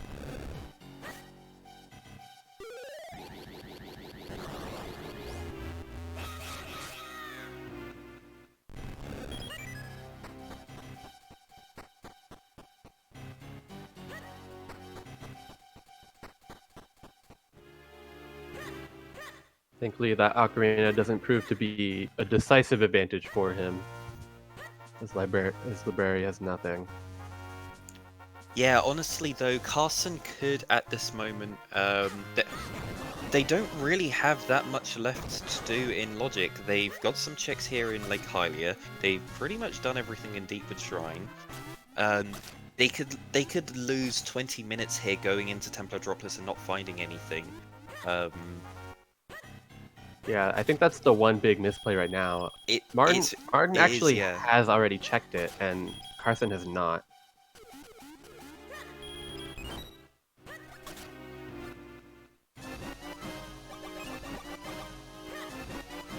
Yeah, Martin's still looking for 2 kinstones. Were both of the kinstones in the Mitz Cave in North Lake Hylia? I believe so. I know at least the Caster Wilds one was. No, that's right. The last Caster Wilds one is there. Then he's gonna find his last Cloudtops one in Wind Ruins. Oh. So he's gonna find his last Caster Wilds kinstone, and that is going to route him in the right direction to find his Go Mode item. Right, because these kinstones are all he needs right now. Yeah, so as soon as Martin gets to Lake Hylia and does that, that's gonna be his route for finishing this seed. The question is, when is he gonna do that? Because he's doing Cloudtops right now. He can't full clear this. He's gonna have to bail out of here and go somewhere else. He's just picked up his Gust Jar.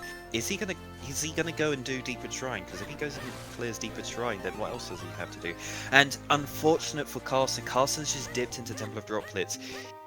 At this rate, it looks like they're gonna pretty much full clear the whole thing, except for Octo and Green Chew, and Blue Chew. But still, you spend so much time here in Temple of Droplets doing it for absolutely no reason, since Temple of Droplets is completely barren in this seed. There's nothing of use in here. That's not exactly true. Martin didn't actually check the second Rupee Trail.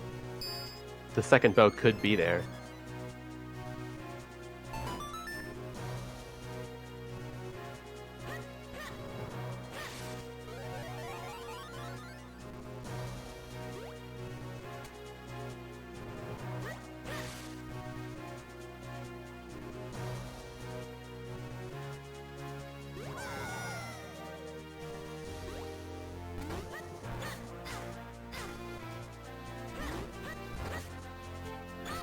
Yeah, so Cube Solver and iBot are coming to a realization about this seed. So very unfortunately, when we were generating the seeds for these 2 races, the same seed got generated for both of them. So when we patched them and sent them off to them, both of these races have been done on exactly the same seed.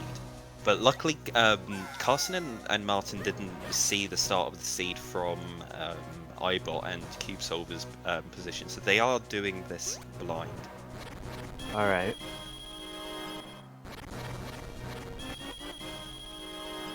But anyone that has been watching iBot and Cube Solver's race will know on the on what the key positions are in Dark Hyrule Castle.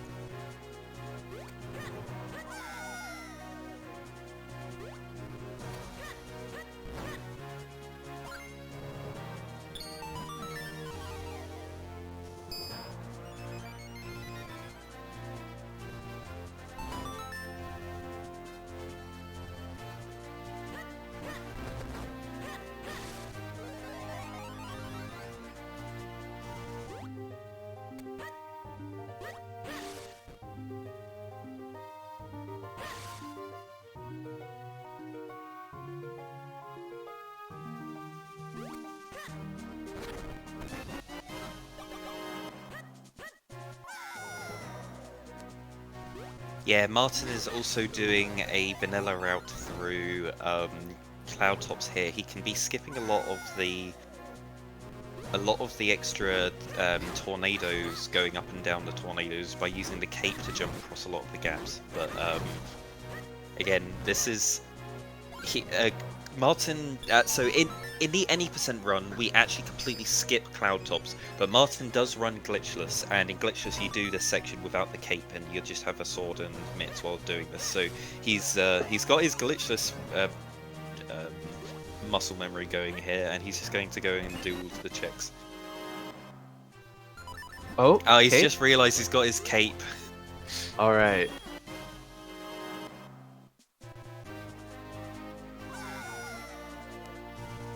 I hope that pause wasn't him thinking, Oh yeah. where else could I have used this cape? Is the cape actually the most broken item in the game? Well, there goes that fish.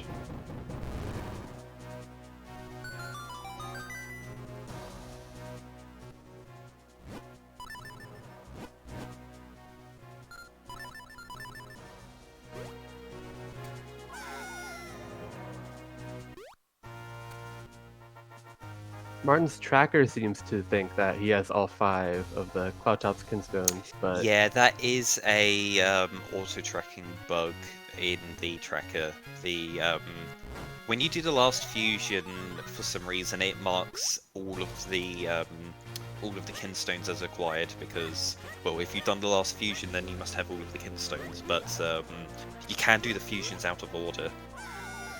yeah, it doesn't look like he did. It looks like he's done them in order so far, though.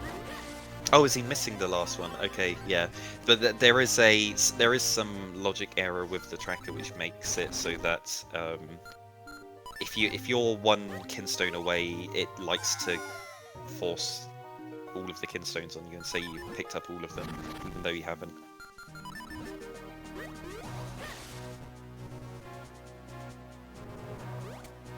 I think Martin's about to come to that realization at this cloud.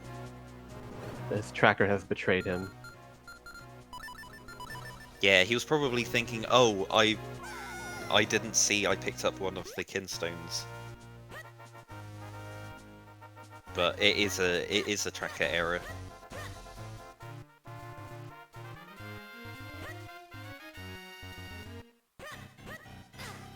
One thing we haven't actually seen in the seed yet is a shield. Yeah, that's right. Hopefully the Carson doesn't have to go into. Oh, Graveyard key. Oh no. and there's a shield. There's a shield. That might be telling Carson something, and That might be would telling leading him in the something right very direction. Important. Because he's going to find his bow in the Lost Woods. But he is going to be spending his time here in Temple of Droplets, making sure he's full cleared of all of the locations. Right. You don't want to be double or triple dipping this place.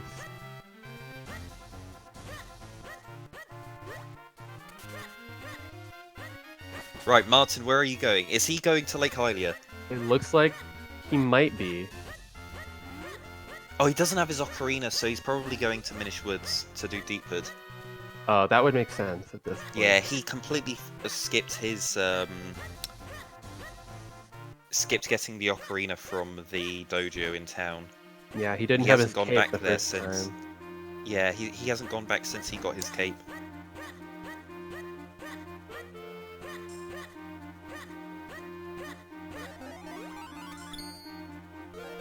Alright, but let's see what other goodies Karsen can pick up here. Might he Yeah. find the second bow to save even more time? Yeah, Karsen just picked up his 17th heart.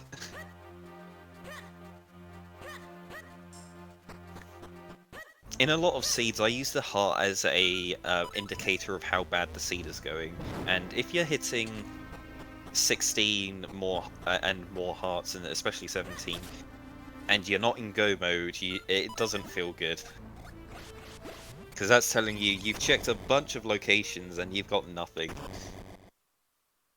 Oh, one other interesting thing is we haven't... I don't think either player has the cape or the great spin right now. Yeah, I don't think either of them do. But yeah, luckily with the Force Sword you can do this Caterpillar fight without having to use the Great Spin. If he had a lower level sword, then he would have to use the Great Spin there to get the cycle done, the fight done in one cycle.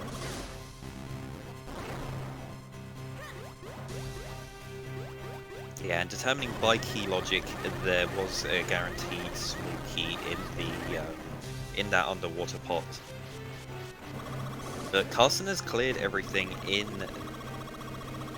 Temple of Droplets. What else does he want to do now? He might be cleaning out some checks on his way to the graveyard. Yeah, he hasn't touched the base of Vale Falls, so he's gonna be doing Lon Ranch now and doing that. One of the more recent items he picked up was the boots, so there are quite a lot of overworld locations that require using the boots that he can... he's probably going to be stopping in those along the way. But actually, the most recent item he just picked up, yeah, he got the shield, but it was the graveyard key. He has the boots and the graveyard key. That should be in the back of his mind. I can go to the Royal Crypt now. If he does that, he is going to find his bow, and he will be in go mode.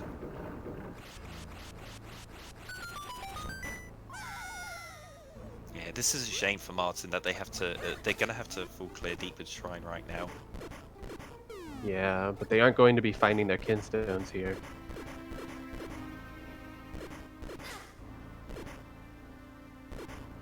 The worst part about that location, if you are using a map tracker, is if you look at it, it just looks like, oh, one little check all the way out there. You hover over full of stuff. I think one thing that's going through Karsen's mind right now is, well, he's wondering where his bow is, and he's thinking, is it in Palace of Winds? Ooh, he thinks it is. He does. Oh, so this is really... He's gonna go and full clear Palace of Winds. Now, this doesn't hurt too bad because Palace of Winds is a required dungeon. But it does take longer to do if you're full clearing it instead of just go moding it. Right, Martin's just checked his tracker and realizes that, well, he checked the map and realizes he's picked up everything in Deepwood Shrine. Alright, but still, there is still a second bow. Yeah, there is a second bow. It could be in Palace of Winds. Karsen getting trolled by the Peahats, though. Yeah, the Peahats absolutely suck in this room, and yeah, if they're in a close position like that, you can't get your clones up. You have to deal with them first before doing that. Ooh, getting really close to the Stalfos there. They were really close to breaking his clones there when they jumped off the bridge. Martin's still skipping over Lake Hylia at this moment. That's exactly where he needs to go right now. Though he might be going through. No, he's going back to town. He can get his flute. He's going to... Well, he's got his... Okay, he's checking Tingle. Yeah, Tingle was junk, I'm pretty sure. I believe Karsen already checked it. Yeah.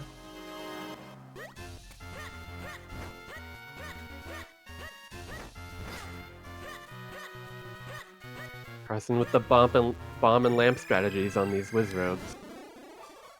Yeah, going for remote bombs for this fight.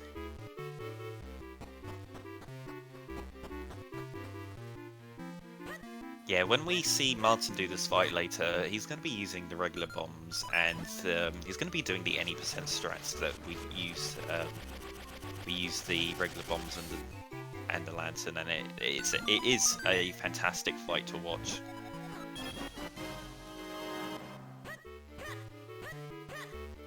Yeah, Martin doesn't get anything off Greagle. Gonna have to make his way out on foot because he doesn't have a quick warp at a decent location here. Yeah, Carson's clearing out all of the enemies here, wanting to make sure that he's got nothing to get in the way of when he tries to do his cape jump. A lot of the cape jump setups are based on the enemy positions, but he does get the cape jump first try. 2 keys on the rupee spot, but So he's already unfortunately picked up not able to 4 find his bow. Yeah, he hasn't picked up his big key, but he has picked up 4 keys just now. So there could be the possibility that it's a vanilla boss key in the very top of the of Palace of Winds, but without the boss key, you can't risk this. You have to go and do Pop Push Puzzle.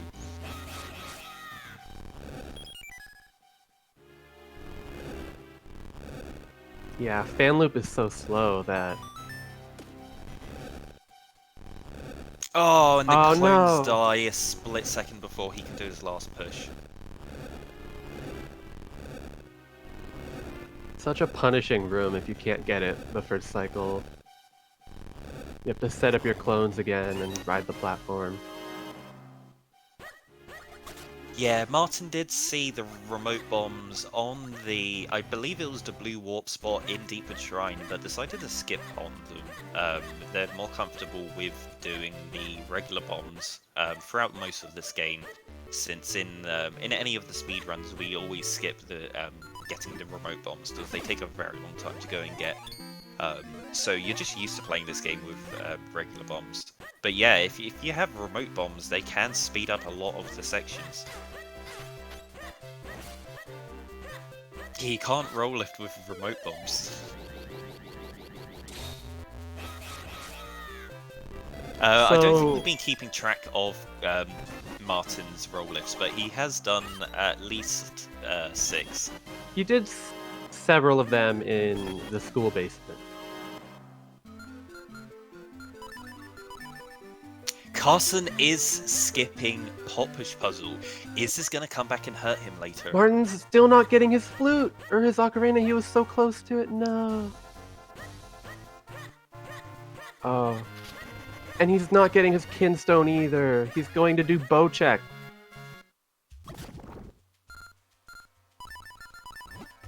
Yeah, this is a really bad play for Martin. Skipping the treasure cave is not a good idea. It is the most loaded location in the game outside of the Rupee Mania locations.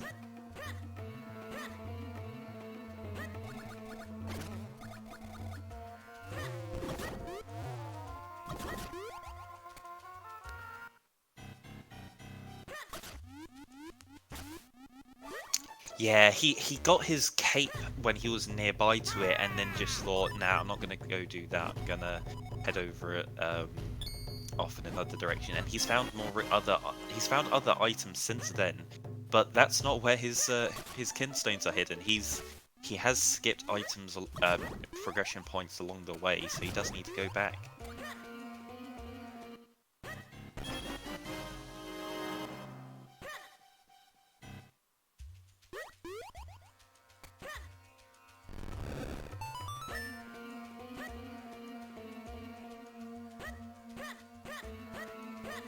We'll see what the last bow check is, though, but it's not going to be important. Carson is tried to use the big key, realized he doesn't have it. Is it going to be in the top 2 chests here? Because he's taken the gamble that it's not. Oh, it's Okay, it was a vanilla. vanilla big key. Right, he's very happy about that. Is he gonna go and do the fan loop? Does he feel safe skipping this? Oh, he does. He is. He's gambling that the bow isn't there.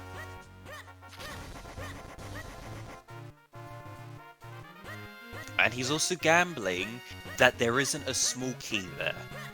If there's a small key in either Pot Push Puzzle or that chest, he's having to do all of Palace of Winds again. Oh, he jumps off the platform with the wrong timing.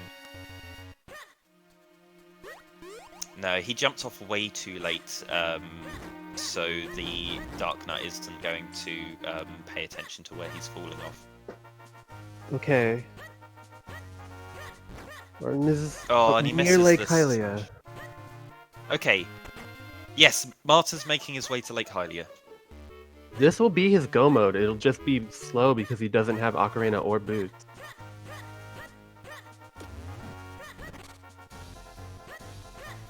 Oh, not quite. He'll get his caster Kinstone, and then he'll go to, I'm assuming, Wind Ruins after that.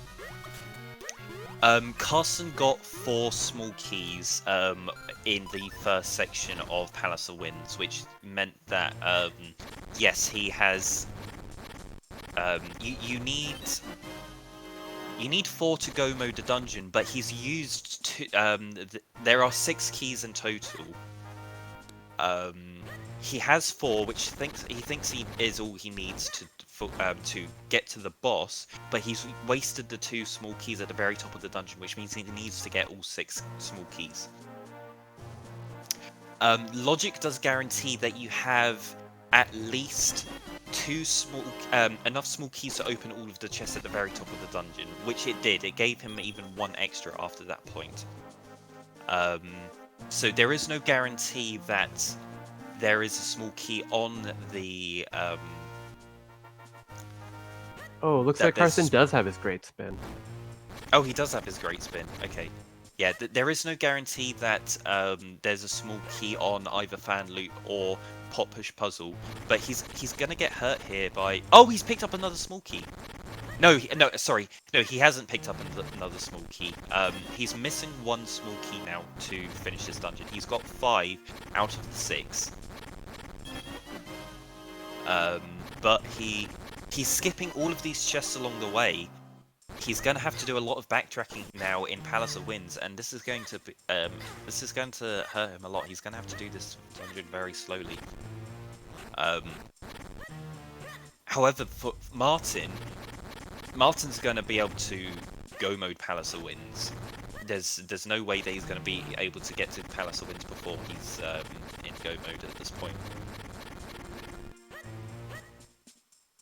Not only that, but if Carson chooses to gamble again and tries to go for Fortress of Winds for his bow, Yeah. that'll put him even farther. And that's it for Martin. Martin is on the road to getting his go mode. He's picked up his last Caster Wild's Kinstone. His last Cloudtop's Kinstone is going to be in Fortress of Winds. He's not in go mode yet. He doesn't know that. But when he goes... If he makes the decision now to go to Fortress, which is a really good play because Fortress is one of his required dungeons, he's gonna get his go mode on the way. So Martin can actually turn this around at this point.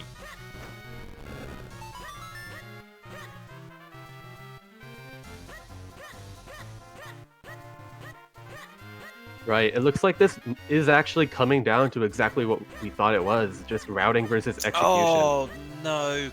Carson makes his way all the way through the Bombarosa room, but pushes the wrong block. Oh. He doesn't have and the he's key. missing his last small key to go to the boss, so he has to backtrack his way through the dungeon.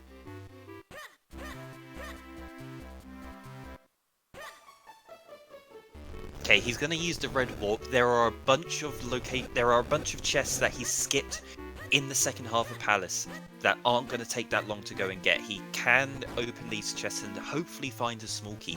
He only needs 1 small key. It's the only key that's left.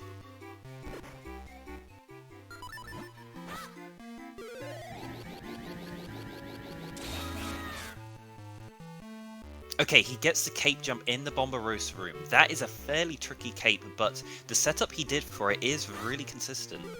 Okay, unfortunately, it was just a compass. If the second bow isn't here, Karsen might very well be behind at this point. Depending on how many checks Martin decides to do in town.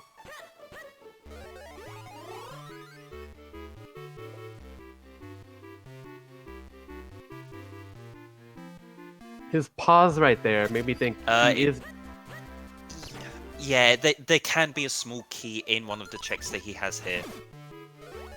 Because, again, he's used all of his small keys up to this point. He is in his worst case scenario situation right now. There could be a small key here and it would be fine. It wouldn't have broken logic. He already had 4 small keys right at the beginning of the dungeon before you had the chance to, you waste any of the small keys. So there is no way he would have got locked out. Is Martin finally going to check Swiftblade? No! No, Martin. Dude! You don't need 6 to get to the big key. You need 3, and they gave 4. You can't get to this part of the dungeon without the boss key, and the boss key was in the vanilla boss key spot. So, if he wouldn't be able to come to the back end of the dungeon to waste small keys on the key on the spots up here. The logic does consider that. All right, so Martin, about to get his boots in his last Cloudtop Skinstone. He's going to be in go mode. But he's going to be behind most of a dungeon.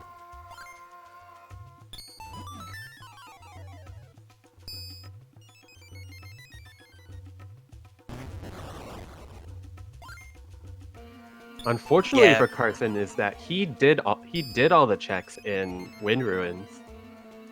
So yeah, he did. Martin's going he to be did able to do save that all time. of those checks. And hopefully Martin does realize that he has hit go mode the moment that he gets his last Cast of Wild Skinstone. There isn't anything left for him. I mean, he is missing Boots and Ocarina. And the Graveyard Key, but hopefully he just recognizes that he has hit go mode and then just does Fortress and Palace and then he's done.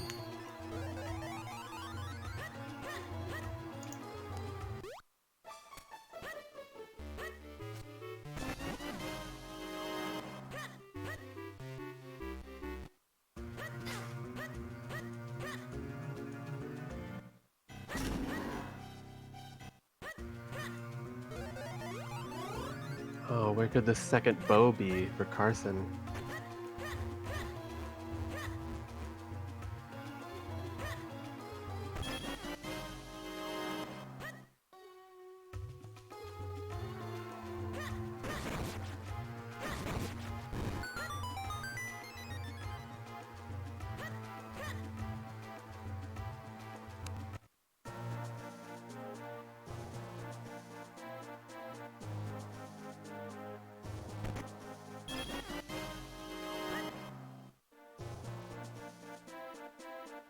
Yeah, he's looking at his map and thinking, where are the chests that I'm missing? I don't know if he hit the switch or not to view the pot push puzzle and see if the pot push puzzle had a small key or not. Ooh, he might not have. That's not something you want to do. When you're going past that spot, you always want to sword slash the switch there and see what the item is. Uh-oh. What happens here? He quick warps because he knows he's about to get grabbed. Oh, he's gonna make his way through the dungeon again. He doesn't know if this is required or not. He hasn't he hasn't scouted it out. And he also hasn't hit the switch, so he's gonna have to do pot push puzzle vanilla. If he hit the switch, he could skip pot push puzzle and just go through the door that gets opened. There's his go mode right there. And Martin has hit go mode. Oh, he did hit the switch. Okay, did we see what the item was that fell down? Okay, it's a big blue review. So must have picked up all of the other items and He's going back for fan loop. he must be going back for the fan loop.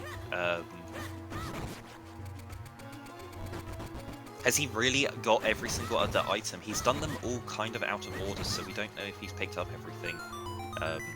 But he's deciding to go up to the fan loop. Hopefully the small key isn't there, and if it is, it's gonna lose him a huge amount of time.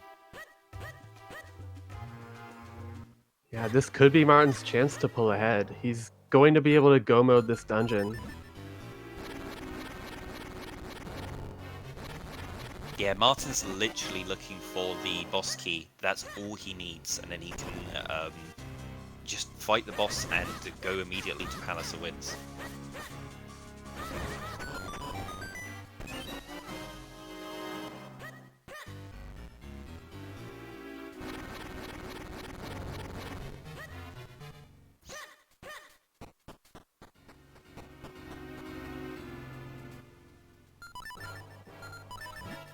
So the bow that Karsen is missing is in the Lost Woods.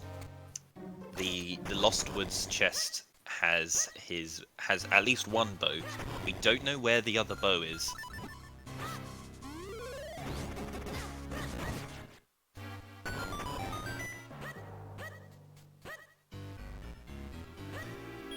There's a butterfly. That was his bow butterfly. Okay, that's very nice to find. Martin did pick up his boots, so he will be able to do boot cancelling if he had to, but since he picked up the bow butterfly, he's gonna be able to fire quick arrow shots without having to do the boot cancel technique.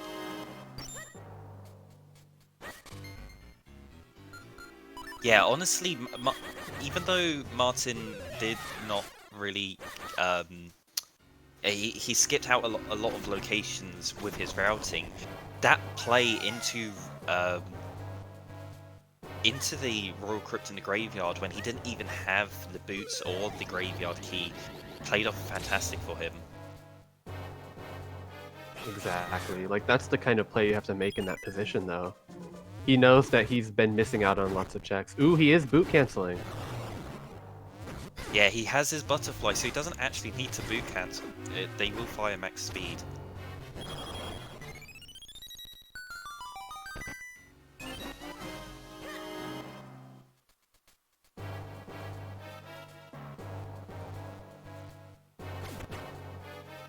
Fortunately, no cape strats being utilized in this room. Is he going to use the cape here, though? Oh, no. Martin. This hurts. You have to. Well, he's going to show off the capeless strat for this room, so you can actually avoid pushing the bottom block here by just pushing that top block, and then you can walk your clone through the one tile gap. So if you ever are here without the cape, you can just do that, and it does save a small amount of time. No! Oh, it doesn't move over far enough. That's going to hurt. He is doing his... okay, he's just realised he's got his cape. Yeah, he's just showing off glitchless strats. Okay, there's the big key. There's the big key. You can beat the dungeon now.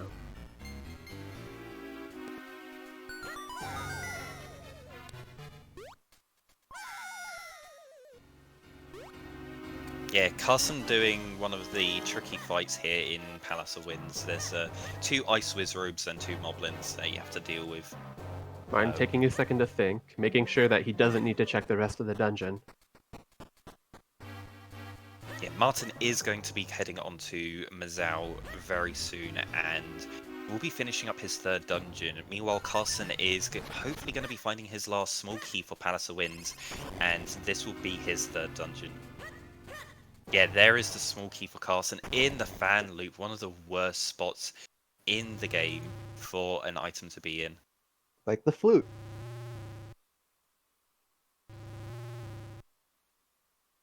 Speaking of flute, that's the one advantage Karsen has over Martin right now, is that yeah, Martin will need to walk all the way. But the thing is, Karsen's not even in go mode yet. Karsen needs to find his bow. if Carson routes this right and gets the bow fairly soon, he's still in with a shot with this, because Fortress is much quicker than Palace of Winds. Martin's going to have to full clear this Palace of Winds, and when he hits Palace of Winds, if he routes to the top of the dungeon incorrectly and gambles that there isn't a small key there, he's going to have to spend a lot of time backtracking through Palace like Carson's just done.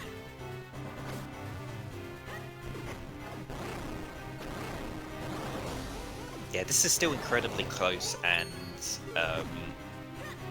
it could switch positions at any point. It's completely down to what routing decisions they make in the last section of this one.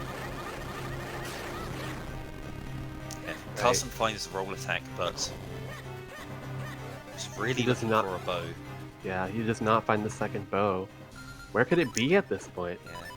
He did skip one chest here in the block maze. Hopefully it's not in there. Yeah, Carson going for one of the cape jumps here on the clouds, and in this room it doesn't work. You just have to go all the way up the clouds the regular method. Alright, Martin getting pretty lucky with the RNG on his last cycle. Yeah, the Mazal RNG means that the statues, the pillars that are vulnerable could be in any position, and you want them to be at the front so that you can get to them as quickly as possible and start doing damage. Meanwhile, Carson gets on to Georg. But it can't be the same one twice in a row, right? Yeah, it's not the same pillar 2 cycles in a row.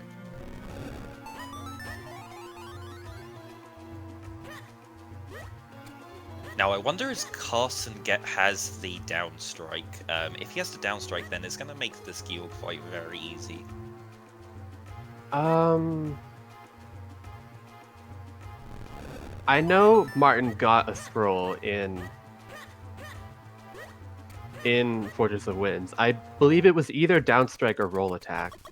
Oh, Carson just picked up roll attack in Palace. Okay, so that Martin might have just gotten downstrike. Yeah. Oh, so that's gonna let Martin. If Martin knows the downstrike strats for Georg, that's gonna help him out a lot.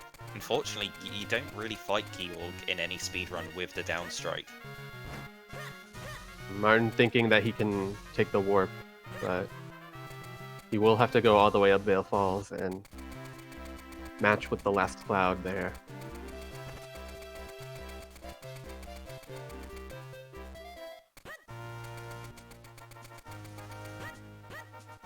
Oh yeah, absolutely. If you're trying to go mode the dungeon in Palace of Winds and you don't get your boss key, and the boss key's in the vanilla location, and you've had to expend all of your small keys, you need to get all of the small keys to be able to get to the boss. So you have to check fan loop.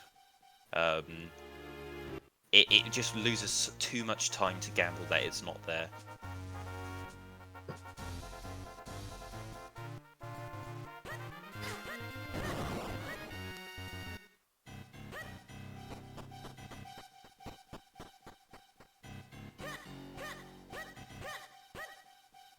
Alright, Carson with the win over George, able to get his third element here. He's going to be disappointed though, because he wasn't able to find a bow here. Yes. Yeah, that's right, I got you.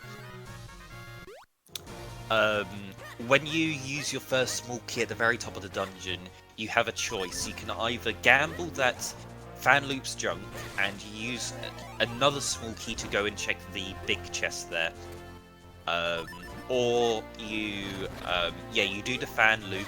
You get a small key on the fan loop. Getting a small key on the fan loop tells you right the big key is in the big keys chest. Oh, Carson's doing his boot checks at doing his These boot haven't checks. been checked yet. They could be the second bow. You never know. But they are pretty slow. Yeah, can we move the blue warp to the chain soldier room? Cool, thanks. Yeah, I would like that. Yeah, we got baited by Carson there. Carson looked like he was going for Dark Hyrule Castle right now, and it was like, no, you don't have all of your elements. And also, yeah, he's also really close to the graveyard right now. What is he going to do after he's done these checks? Is he going to head into the graveyard?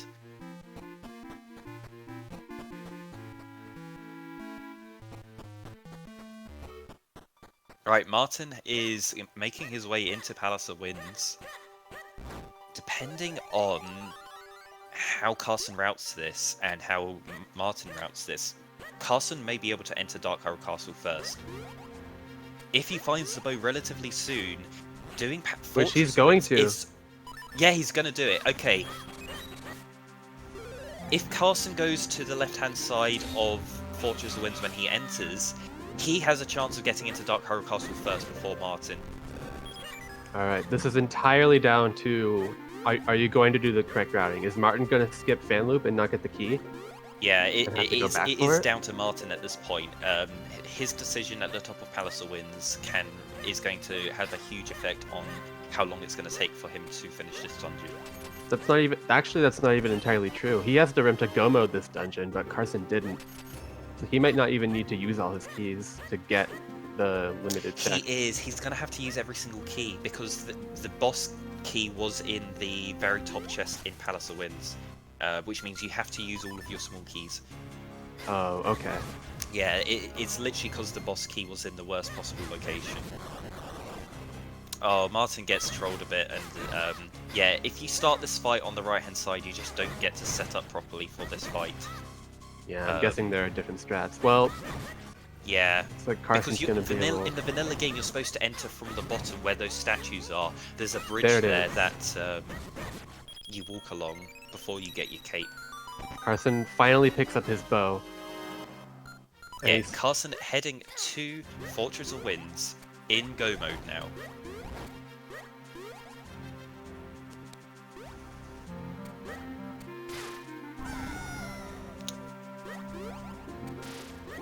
Alright, Martin also gets the cape jump first try.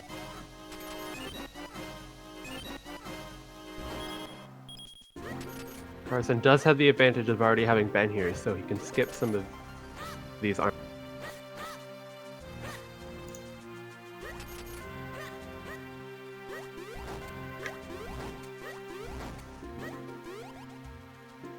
Yeah, that Wizrobe fight is exactly the same in Glitchless and in any percent. Oh no. Yeah, Martin not used to Force Sword. Yeah, he hasn't done this with a Force Sword before. He's trying to figure out how to do it, but this setup isn't going to work either. Yeah, in any percent and in Glitchless, you don't have to think in this room. It's incredibly easy. But in Rando, this room sucks. Especially with the Force Sword, you have to think, oh god, how do I need to lay out my clones? He keeps doing it wrong, and he's not realizing that setup isn't going to work when he gets up there. Have a look, and it's like, see, you need to have your clones on the left-hand side, and you also need to be standing on the left-hand side. Oh no. Martin, no!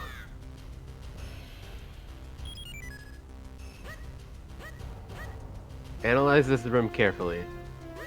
Alright, you cannot push it with one person.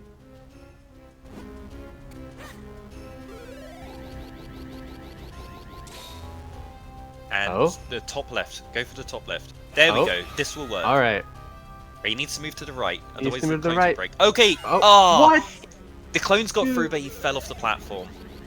That is incredibly unlucky, and he's gonna miss this cycle too.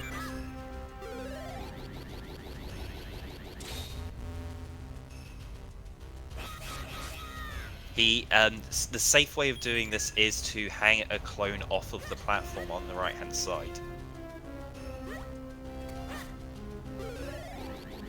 Right, Carson has gone to the left-hand side of Palace of Wind, so he's going to be picking up the boss key straight away.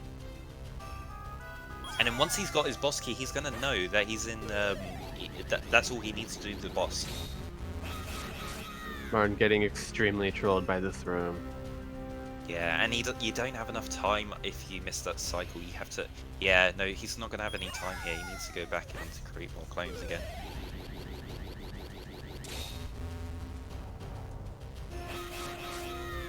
Right, hang your clones off the right. He's There hanging we off the go. back. Now he needs to not lose his clones to the skulls here. There we go, he All gets it.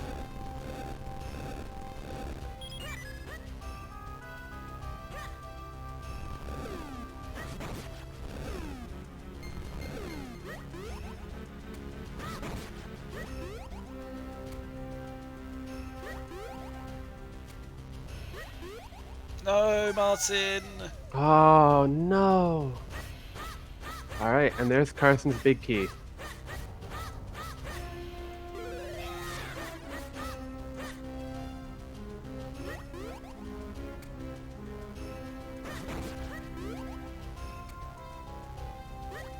Yeah, Palace of Winds is the run killer. No, Oh, Martin! no! Alright, reloading the room. Yeah, reloading the room is the best way. It makes sure that you're getting the same room as you would if you came in the first time. Yeah, he's just being too eager and trying to jump too early.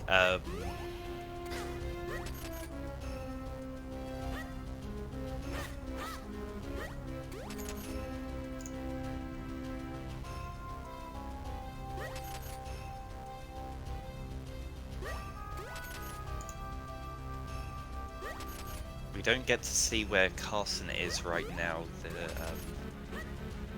Hopefully they have gotten to the boss. Alright, Martin looks like he's not taking the gamble and going for this key on pot push. Now is he going to do this correctly? This is the... Okay, right.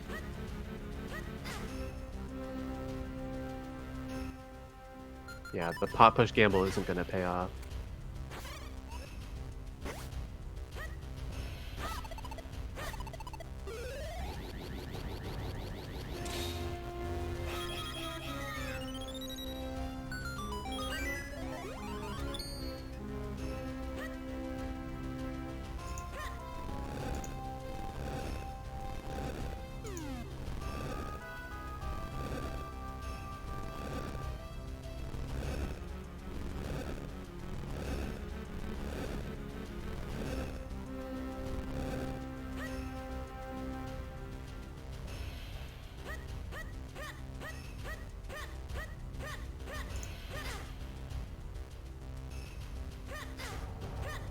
Alright, I'll be back in a moment. I'm just having to reset my my end because I can't see anything that's happening on the streams.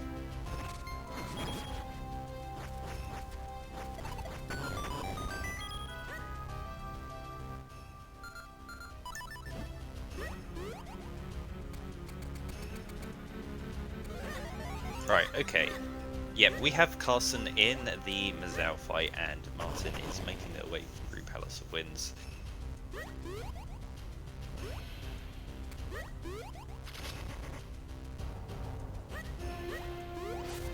The Ocarina is actually still going to come and play for Carson, though.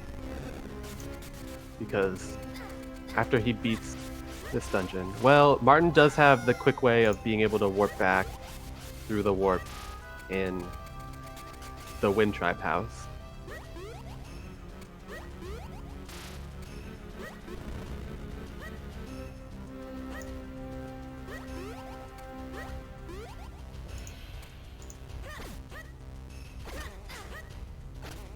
Okay, Carson has beaten Mazao.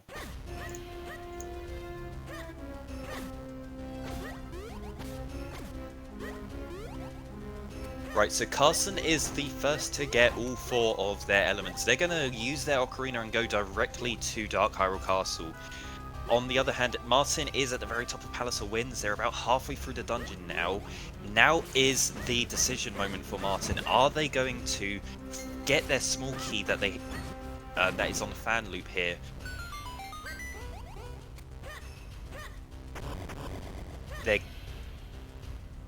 They're in the room here. They're going to use their small key here. They're going to find their big key.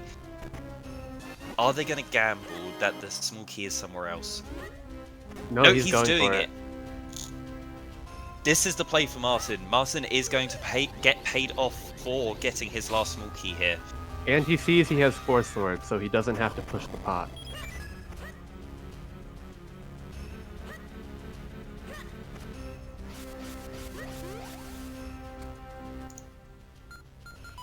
Yeah, especially in Rando, this dungeon can be really punishing if you're not used to it, just based on how the sword mechanics work. And an incredible fight for Martin. Room. Yeah, he gets his glitchless strats in that fight. That fight looks fantastic when you get those the strats done. You basically drop 2 regular bombs, one in this stream and one at the top of the platform, and it kills all of the Wizrobes. And yeah, one of the moblins automatically walks into one of the bombs and dies on it, and then the other one, you just need to dodge his attack and then kill him afterwards.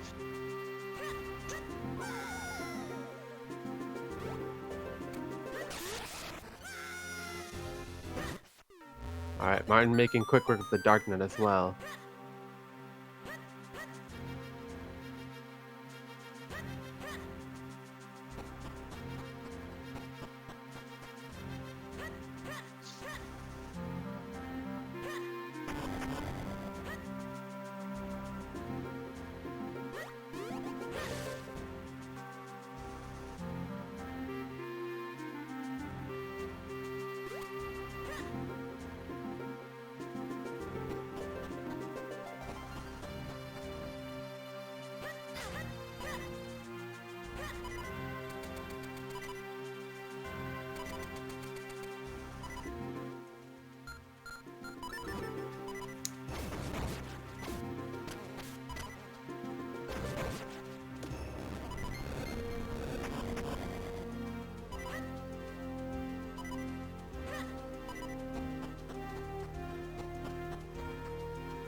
Oh, interesting strat there. You just jump into the bomb and it pushes you onto the other side.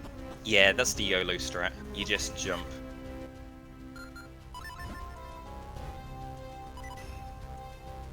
So, this needs to be mentioned. In the last any percent monthly race, Martin died on Georg and had to do all of Palace of Winds again. We are really hoping this doesn't happen a second time in a row. It's going to really suck if both of Martin's races have a death at Georg. Alright, he's being careful around the bomb. Yeah, he doesn't need to check the Bombarossa cave. Check. This is any percent. This is glitchless muscle memory for him because, yeah, there is a small key in that chest. Meanwhile, Karsen is in Dark Horror Castle. This is the end of the dungeon for Martin, right? He doesn't need to get any more small keys. Yeah, Ooh, no, he that's is it. He picking doesn't up need health to here. open any more chests. Yeah, okay, Martin's played it safe and gone and got to the heart and the fairy that drop from those skulls. Those are guaranteed drops from the skulls there if you're ever on low health at this point in the dungeon.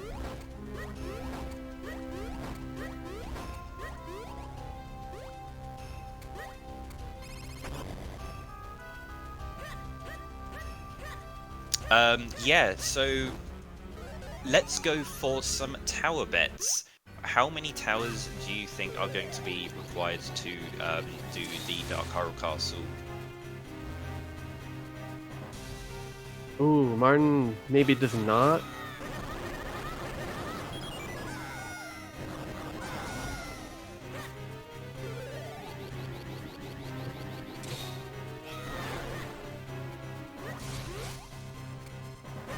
I think Martin does have great spin, but he's not using it because it's not a strat we use in any of the speedruns. Excuse me, I heard something about a bet. Yep. So what is it? Not very familiar with what you're going to do. Okay, so you bet how many towers are required in Dark Horror Castle. So it's a bet of either 1, 2, 3 or 4.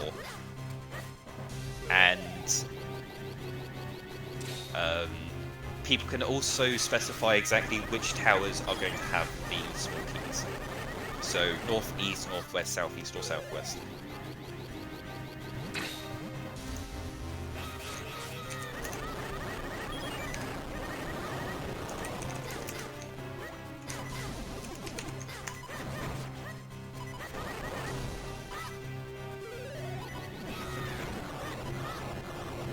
So iBot and Cube can't bet because they know where the small keys are. And anyone who watched their streams will also know where the small keys are. Hey, that is always my bet. I always go for northwest, southeast. Get your own bet. So northwest and southeast are the two fastest towers.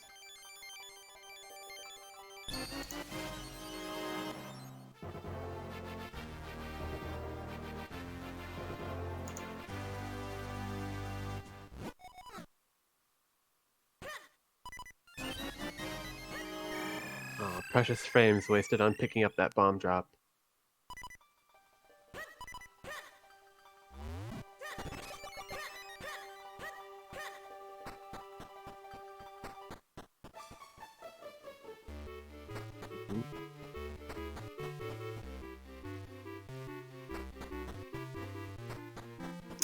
Right, so Carson has, so far, they have picked up one small key.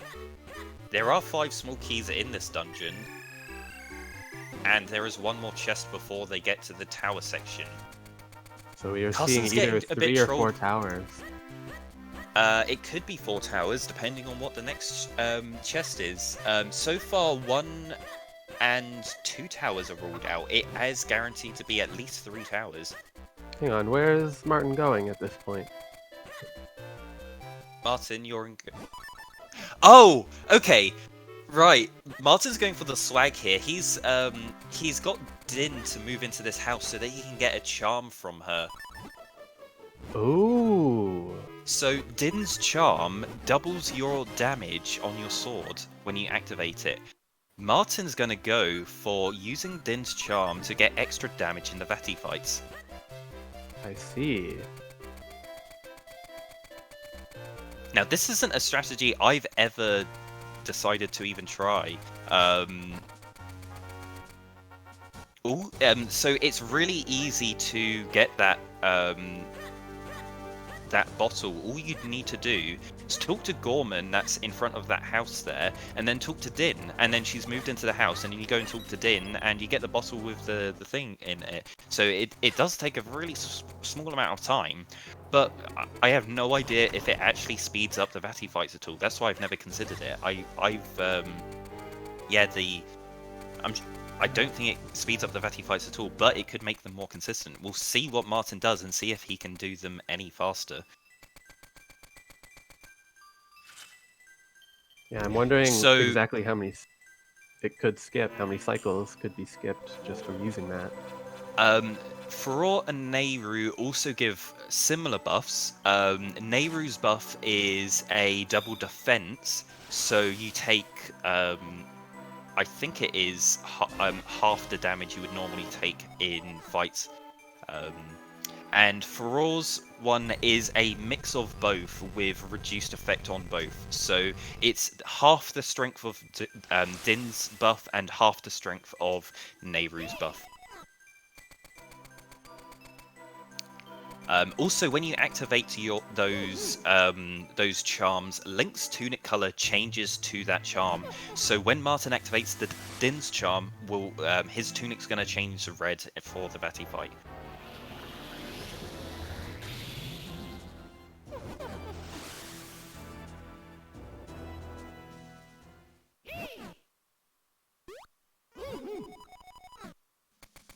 Yeah, if you're really worried about being on low health, if this is like an Uber Jet Seed and you're if you're somewhere around 10 or less hearts, then yeah, sure, you can go for the Nehru's double charm.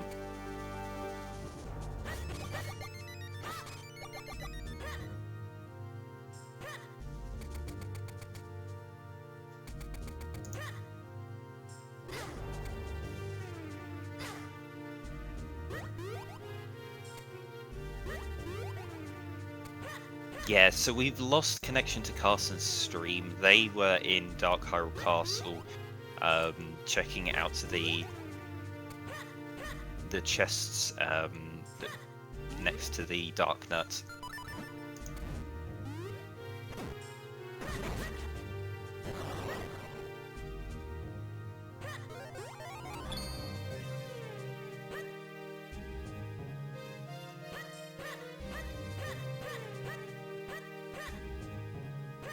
Yeah, the bet can be closed now. We know that it's it's either 3 or 4. So anyone who bet 1 or 2 is wrong.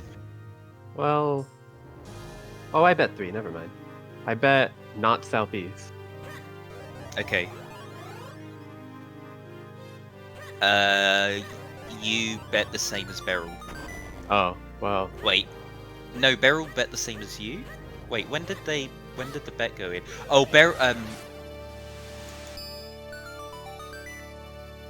The bets are different. Oh wait, no, Beryl changed his bet. Changing not possible, but No, he said different things before the bet went open, and then bet something different. Oh, okay. Yeah, it's he a said different not 3-star bet. southeast.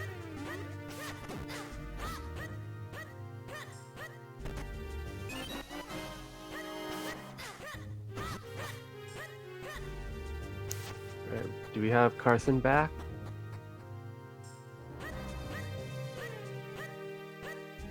Stream seems back again. Okay, yeah. So Carson gets the chain soldier fight, but accidentally goes into the red portal when he wants to do it. Okay, so yeah, it is not 3 towers required. It is all 4 towers are required. Each tower is going to have a small key. So Martin, unfortunately, going to be losing time here by going through this, getting the blade check. It's going to be junk. Oh no! He gets grabbed. Oh, In the doorway, no less. Yeah, Ibot won because Ibot has already played this seed.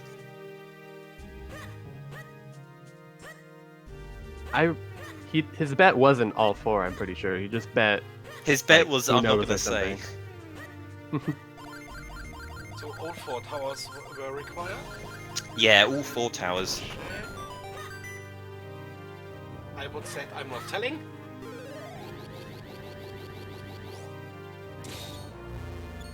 And we have no 4-tower bet.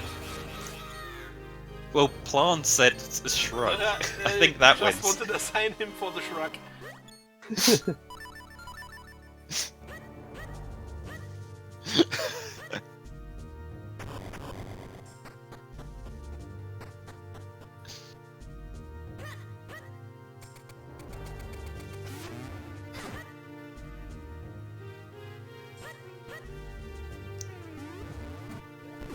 Oh, Martin's showing off the glitchless strat for this room here. Oh, he throws the bombs slightly too high. Oh. Yeah, you want to align your bomb throw with the tiles on the ground, and he was ever so slightly too high. Yeah, there we go. Oh, He was slightly too low. You need Link to be standing inside those tiles where he throws it to the right. There we go. Oh, and then he doesn't get the left sword slash. Yeah, this room sucks. I've been messing this up recently, and it's awful when you mess it up. Yeah, normally you either get it first try, or you're just doing this over and over again. But he gets it and moves on to the first red Dark Nut fight. And gets the good RNG on the fight. If that Dark Nut dashes, you can just bonk off the wall and just do those sword slashes, and it is a completely free fight. There is nothing to it. The Dark Nut can choose to do a bunch of different actions there. If he does a sword slash or basically anything else other than that dash attack, then the fight's a bit harder.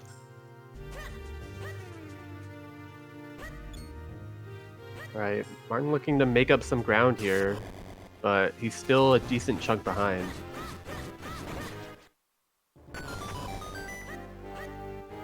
Yeah, it is down to Martin. Can they make their execution matter in this and close the gap between him and Karsen?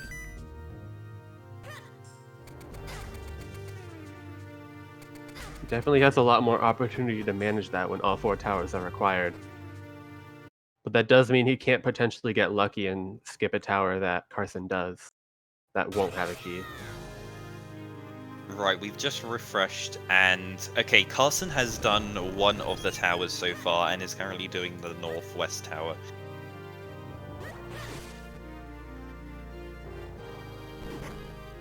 Yeah, I would say Martin is within 5 minutes, which might seem like a long time, but it's really not. You can lose a substantial amount of time to going through towers slowly and through bad Vati fights. So it is close enough now, but it is a real stretch for Martin to make it back at this point.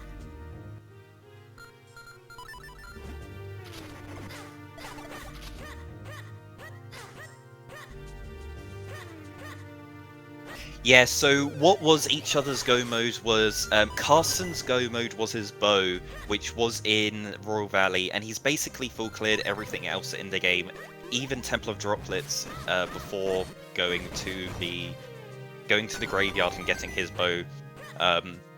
Martin's go mode item was a Castle Wild's Kinstone. When he got that, he could go over to Fortress and complete that. And then when he was in Fortress, he found his, or just outside of Fortress, he found his Cloudtop's Kinstone, which let him go up to Palace. Fortress and Palace are very long dungeons, so do take a very long time to do. But luckily, Fortress was actually a really quick dungeon in this seed because it didn't have anything, and the boss key was available really early on. Yeah. Oh no, Martin missing an extra cycle on this platform. Plus he missed the bomb on the blocks. Yeah. Karsen, meanwhile, getting his 3rd tower done. It's just going to be one more tower. Alright, well he was mashing the bomb, but oh no! Ah. Takes a fall and gets back on the grate.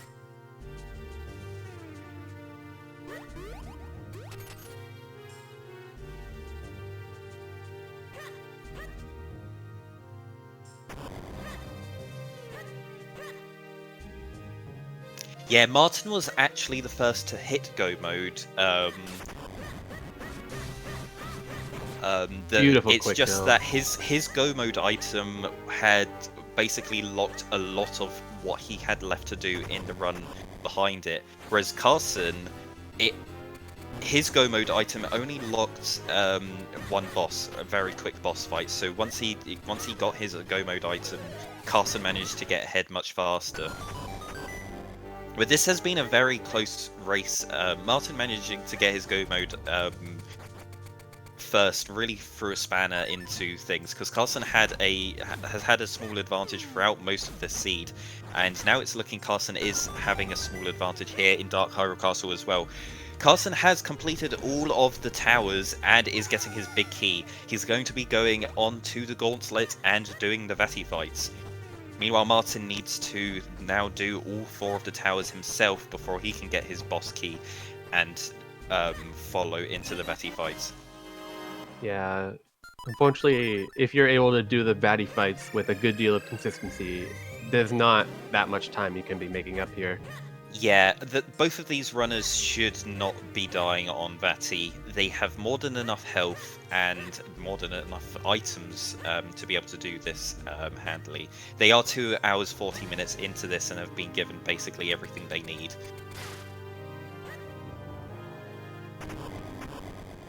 Yeah, that is the question. Is Martin going to pull this out with Din's Charm? He picked up Din's Charm before going to Dark Hyrule Castle. Din's Charm doubles his damage, so is he going to be able to use that to speed up the fights enough to overtake Karsen? I wonder how long it'll actually last. Like, I'm sure you can use it on the Darknut fight before Vati too. That is probably what he's going to do. Like, right, Karsen's going for Dark. He's doing the Darknut fight right now. He's going for Great Spin.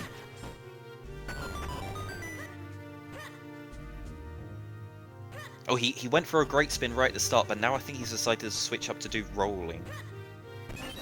Right, now he's back to doing the great spin. The great spin, he's got one more hit on that red Darknut, and then he's killed it. Yeah, he's killed off one of the red Darknuts. Now it's only 2. 2 Darknuts are a much more manageable fight. And it's down to 1. It's just the Black Knight left. Fighting the Black Knight on its own is great. Okay, and he gets the Darknuts killed relatively quickly.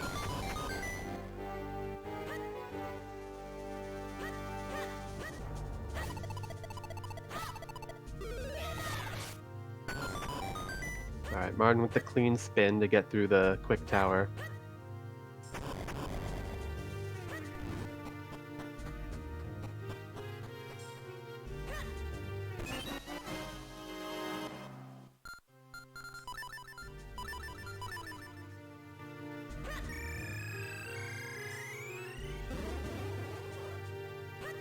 Alright, Karsen a little bit unfortunate with that cycle. The eye gets stuck in the wall and he loses a tiny bit of time. It should still be a 3 cycle if he's able to clean up. Oh, he gets 5.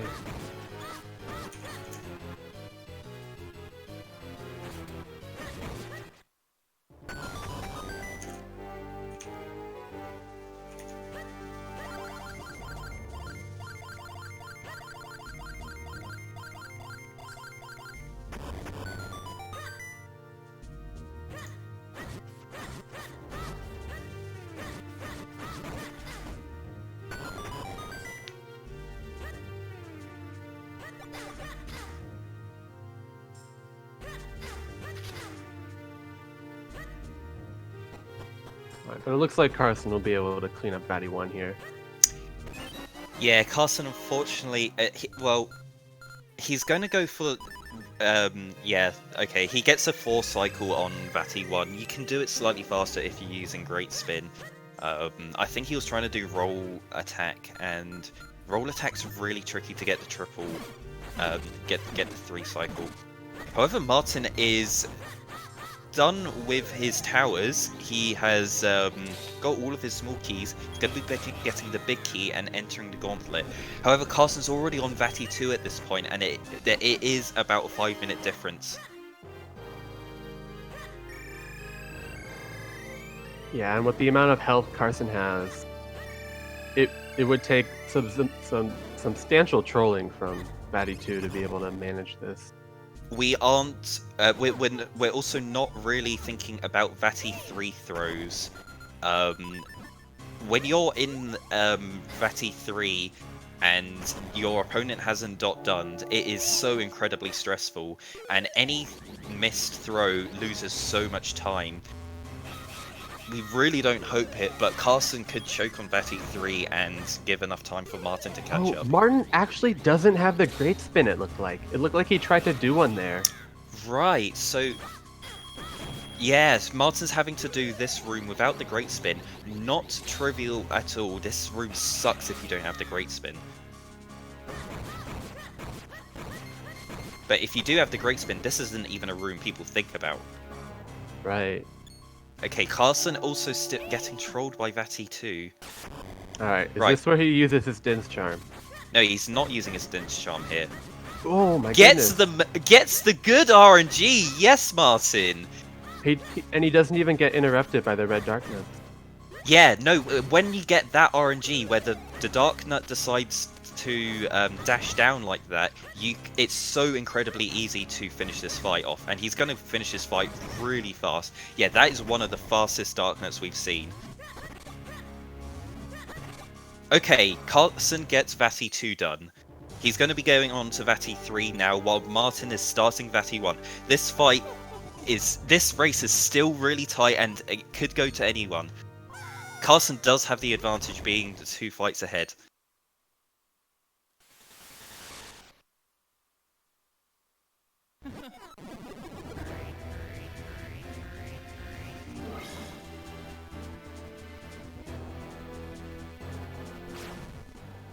Okay, he's using his Din's Charm on Vatty 1.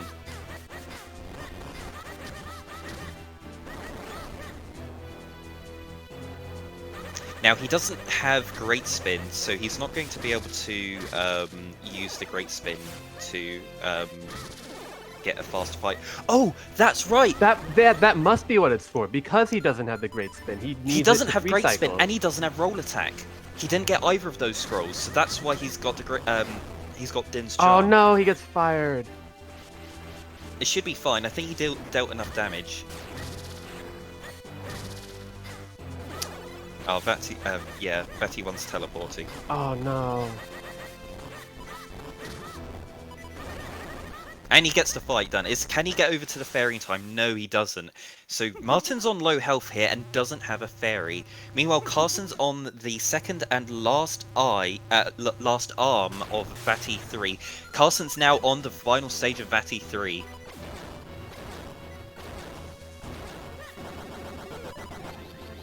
Yeah, this is still a really tight race. Oh my goodness. Martin getting Oh, incredible Karsen arm. misses his first throw.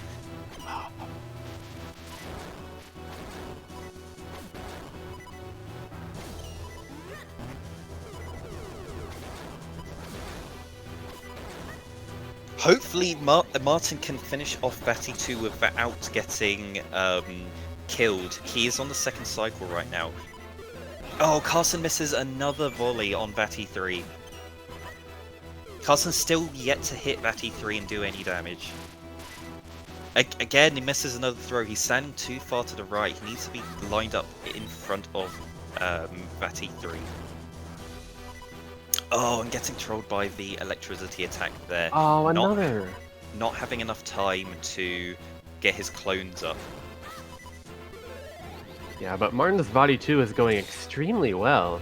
He was perfectly in position to hit him for the first time because Vati 2 was just in position after that clone. This is it. He's got the fight. All right. Martin's moving on to Vati 3. We're going to have both our runners doing Vati 3 at the same time. Karsen has the advantage here. He's done both of the arms already. But he's just slightly too far to the right. He's not getting any of these Vati volleys.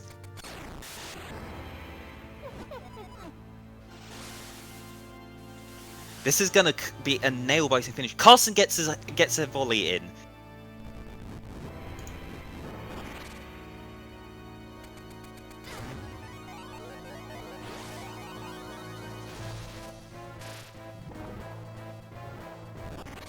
Oh, he's standing too close to get the other volley in. Okay, so Karsen's got one hit on Vati 3 so far. Yeah, and Martin's right here. Yeah, Martin's blitzing his way through this.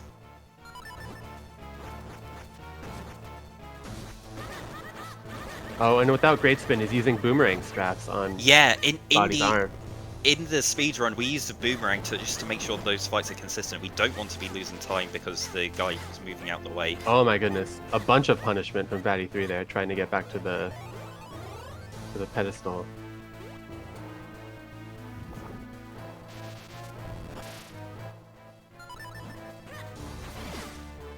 Oh, these arms are punishing him. Carson's still getting trolled here. He's only managed to get one hit in. Okay, he gets another volley in. Right, that's 2 hits in. He's got one more volley to do, and then he's done. Meanwhile, Martin's on the last arm of Vati 3. Okay, and Karsen gets it. Alright, GG's. And GG. Karsen finishes in first with a time of 2 hours, 50 minutes, and 8 seconds. Alright, but Martin's gonna be finishing up his Vati 3 right now. Yeah, this is incredibly close. Martin's on the Vati 3 throws right now.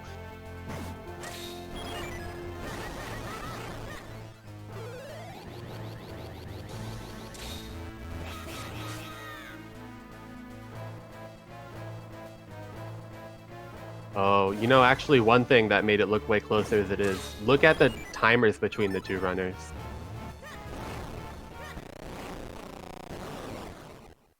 Alright, but Martin finishes it with style, throwing a couple bombs.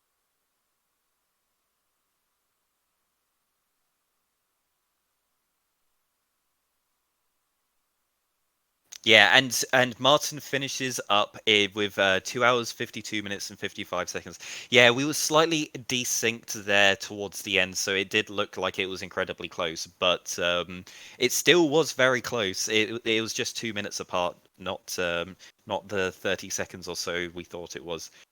But yeah, so we've got both our runners here. We're going to bring them in. GG's, guys. What a what a close race. match. Thank you. GG. Huh. Right, so how was that seed for both of you guys? What were your impressions on it? I had a bit of trouble in the beginning, but the mid game was pretty good, and then towards the end I was just searching for the golden kinstone and the bow. So yeah, and when I got that, it was pretty quick from there to the end, I guess. Yeah, that kinstone in the cave in Lake Hylia, the digging cave. You were really close to it a bunch of times. Was there like a reason you didn't want to go for it? I probably just forgot that there was like a check there. I don't know, or maybe I didn't want to do it. I'm not really sure. Yeah, so Martin, any percent and glitchless strats. I'm also a speedrunner as well, so I know what it's like. You go to an area and it's like, oh yeah, I know how to do this. And then you open up your menu and you're like, oh, I've got the cape. I can skip this room with the cape. Yeah.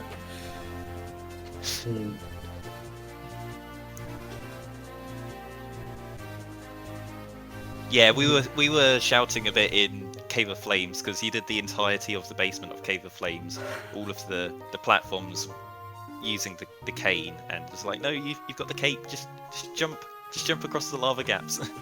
Yeah, I kind of forgot, but yeah, that's muscle memory for you.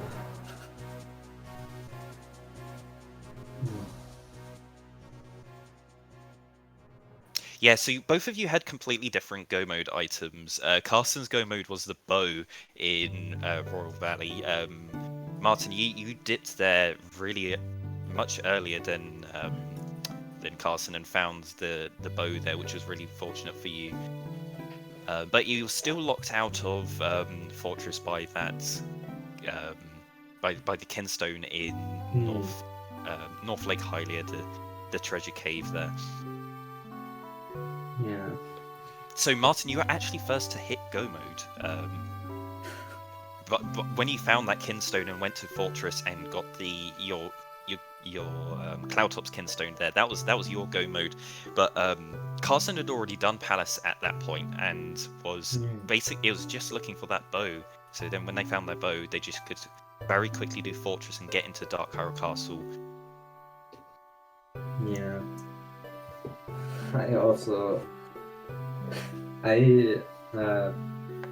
In Palace of Winds, I didn't know how to do the clone tile with 4 swords, so I just Yeah. I don't know. Yeah, that room sucks when you don't know how to do it. But yeah, you got the pattern at the end, and yeah, you finally found the right strategy to get your clones through that room.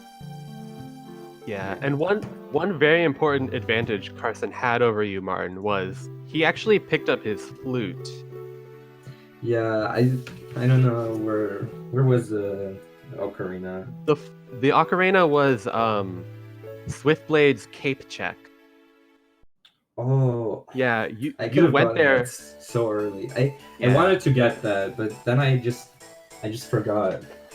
Well, that would have been pretty good. The sad part about it is you went there for your white sword check at the exact same time Karsen was there for his cape check. Nice. And we were really hoping you would go back there. Yeah, unfortunately, I forgot that Palace of Winds does not require a bow, so I turned back when I was at the top of the tower the first time. Yeah. We thought that was... Well, you just picked up the Gust Jar then, so like it looked like you were gonna. You then used the Ocarina right before going to Palace, right? And then you went and did Deepwood. Yeah, I think I did Deepwood, and then I dipped Temple of Droplets, looking for a bow. Because I Yeah. thought I had to have the bow for Palace, but I actually... Yeah, you lost lots of time having to basically full clear Templar Droplets minus Octo and Blue Chew. Yeah, and towards the end is when I realized I don't need the bow. Yeah, you both did get that same bow in the Lost Woods to reach Yeah. Go mode, though. Apparently, the last bow was in Fortress, on the right rupee spot. Oh. Yeah, so if you went over there, I you would have seen your almost dipped bow. into Fortress, but decided not to. Yeah, Yeah, if you you- dipped into Fortress, you would have been in Go mode probably half an hour before you did. So you could have completely avoided Graveyard this seed. Yeah.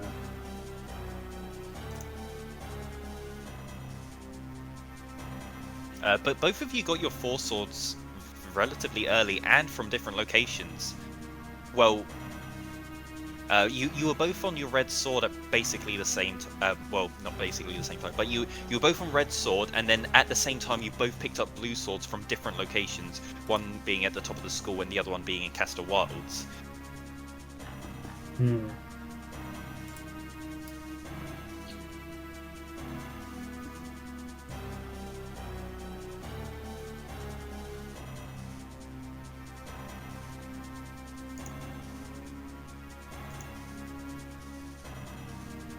So, would you like to talk about my Vadi 3 fight? Oh yeah, we were monk-assing very hard here. It's like Martin's gonna catch up and overtake. Yeah, I saw that towards the end. That was a bit unfortunate. And Martin, with your Din's Charm, was that solely to be able to 3-cycle Vati 1 because you didn't have Great Spin or Roll Attack? Yeah, that was probably the thought behind that. Because we do that in 100%, we get Din's Charm to do the quick Lottie 1 and a bit of more. I don't know if it helps with Lottie 2, but I got hit with the fire and yeah. Yeah. Yeah, so the fire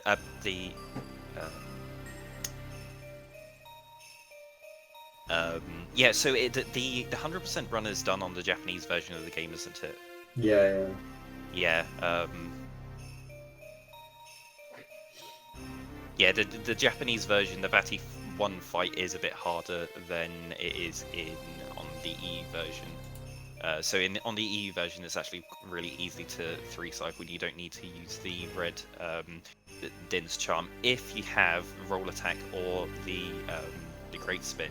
But because you had neither of those, actually using the Din's Charm there really helped you out, and you got to do the 3-cycle.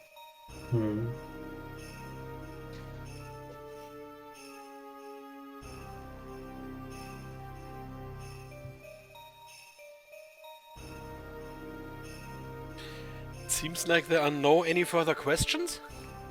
So yeah, we say congratulations to Carson for winning their this first round match.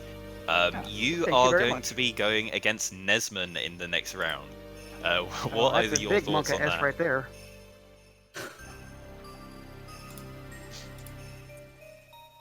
Yeah, any thoughts or strategies going into that match? I think I'm going to practice the boss rush mode. Yeah, practice Vati fights. They are so valuable. Yeah, Vadi 3 is by far the worst one I'm at. Once I spent 20 minutes trying to kill him on Vadi 3. Yeah, Yeah. practice getting the alignment. You were ever so slightly too far to the right.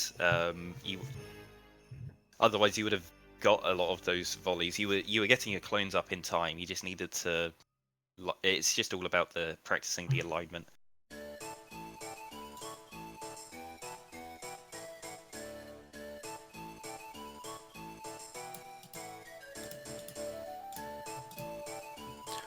But Martin, you're not out of the tournament yet. You're moving down into the losers bracket, and you're going to be facing up against the loser of match 14, which will be whoever fights, whoever plays against Pika Pals, and that is going to be the winner of tomorrow's race, Romstein versus Fuzzy Games. Are we going to have a any percent duel between you and Fuzzy Games? I don't know, maybe. That would be fun, probably. I think it's just you, me, and Fuzzy Games. Oh, and Semi. Yeah, it's us four that are the only speedrunners in this tournament. Yeah. Wait, oh yeah, Cube. Oh yeah, Cube. Cube too, yeah. Yeah, and Right. Cube and iBot had their race earlier today. They've finished that up. iBot won, and they're going to be going forwards to round 2 and they'll be playing against Thy Dark Horse.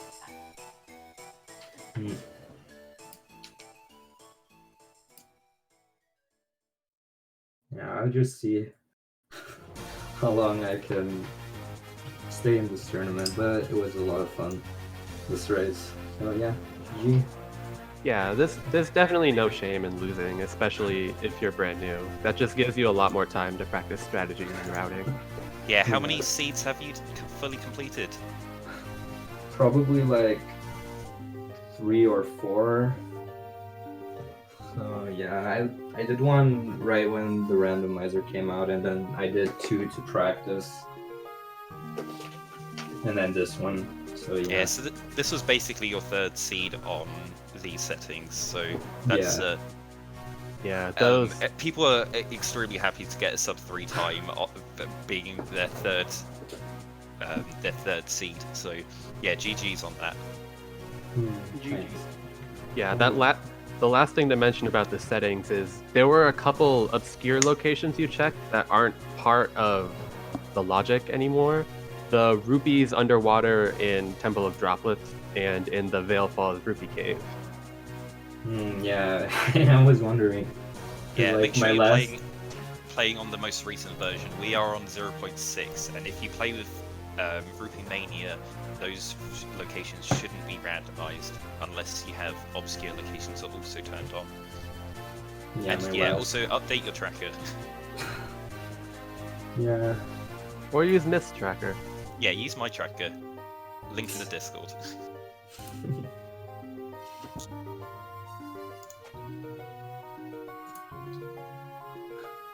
So I think it's time to wrap up if there are no any further questions. No, that's it for us. That's it. So congratulations to both the runners. And thank you Mirth and Bluesy for commentating and as well tracking. Yeah, it was a lot of fun. And stay tuned for more of Minish Cap Randomizer tomorrow and in the upcoming days. And for now, we are heading over at the end to the Wind Waker Randomizer match that's still going on. Ooh, nice. Oh.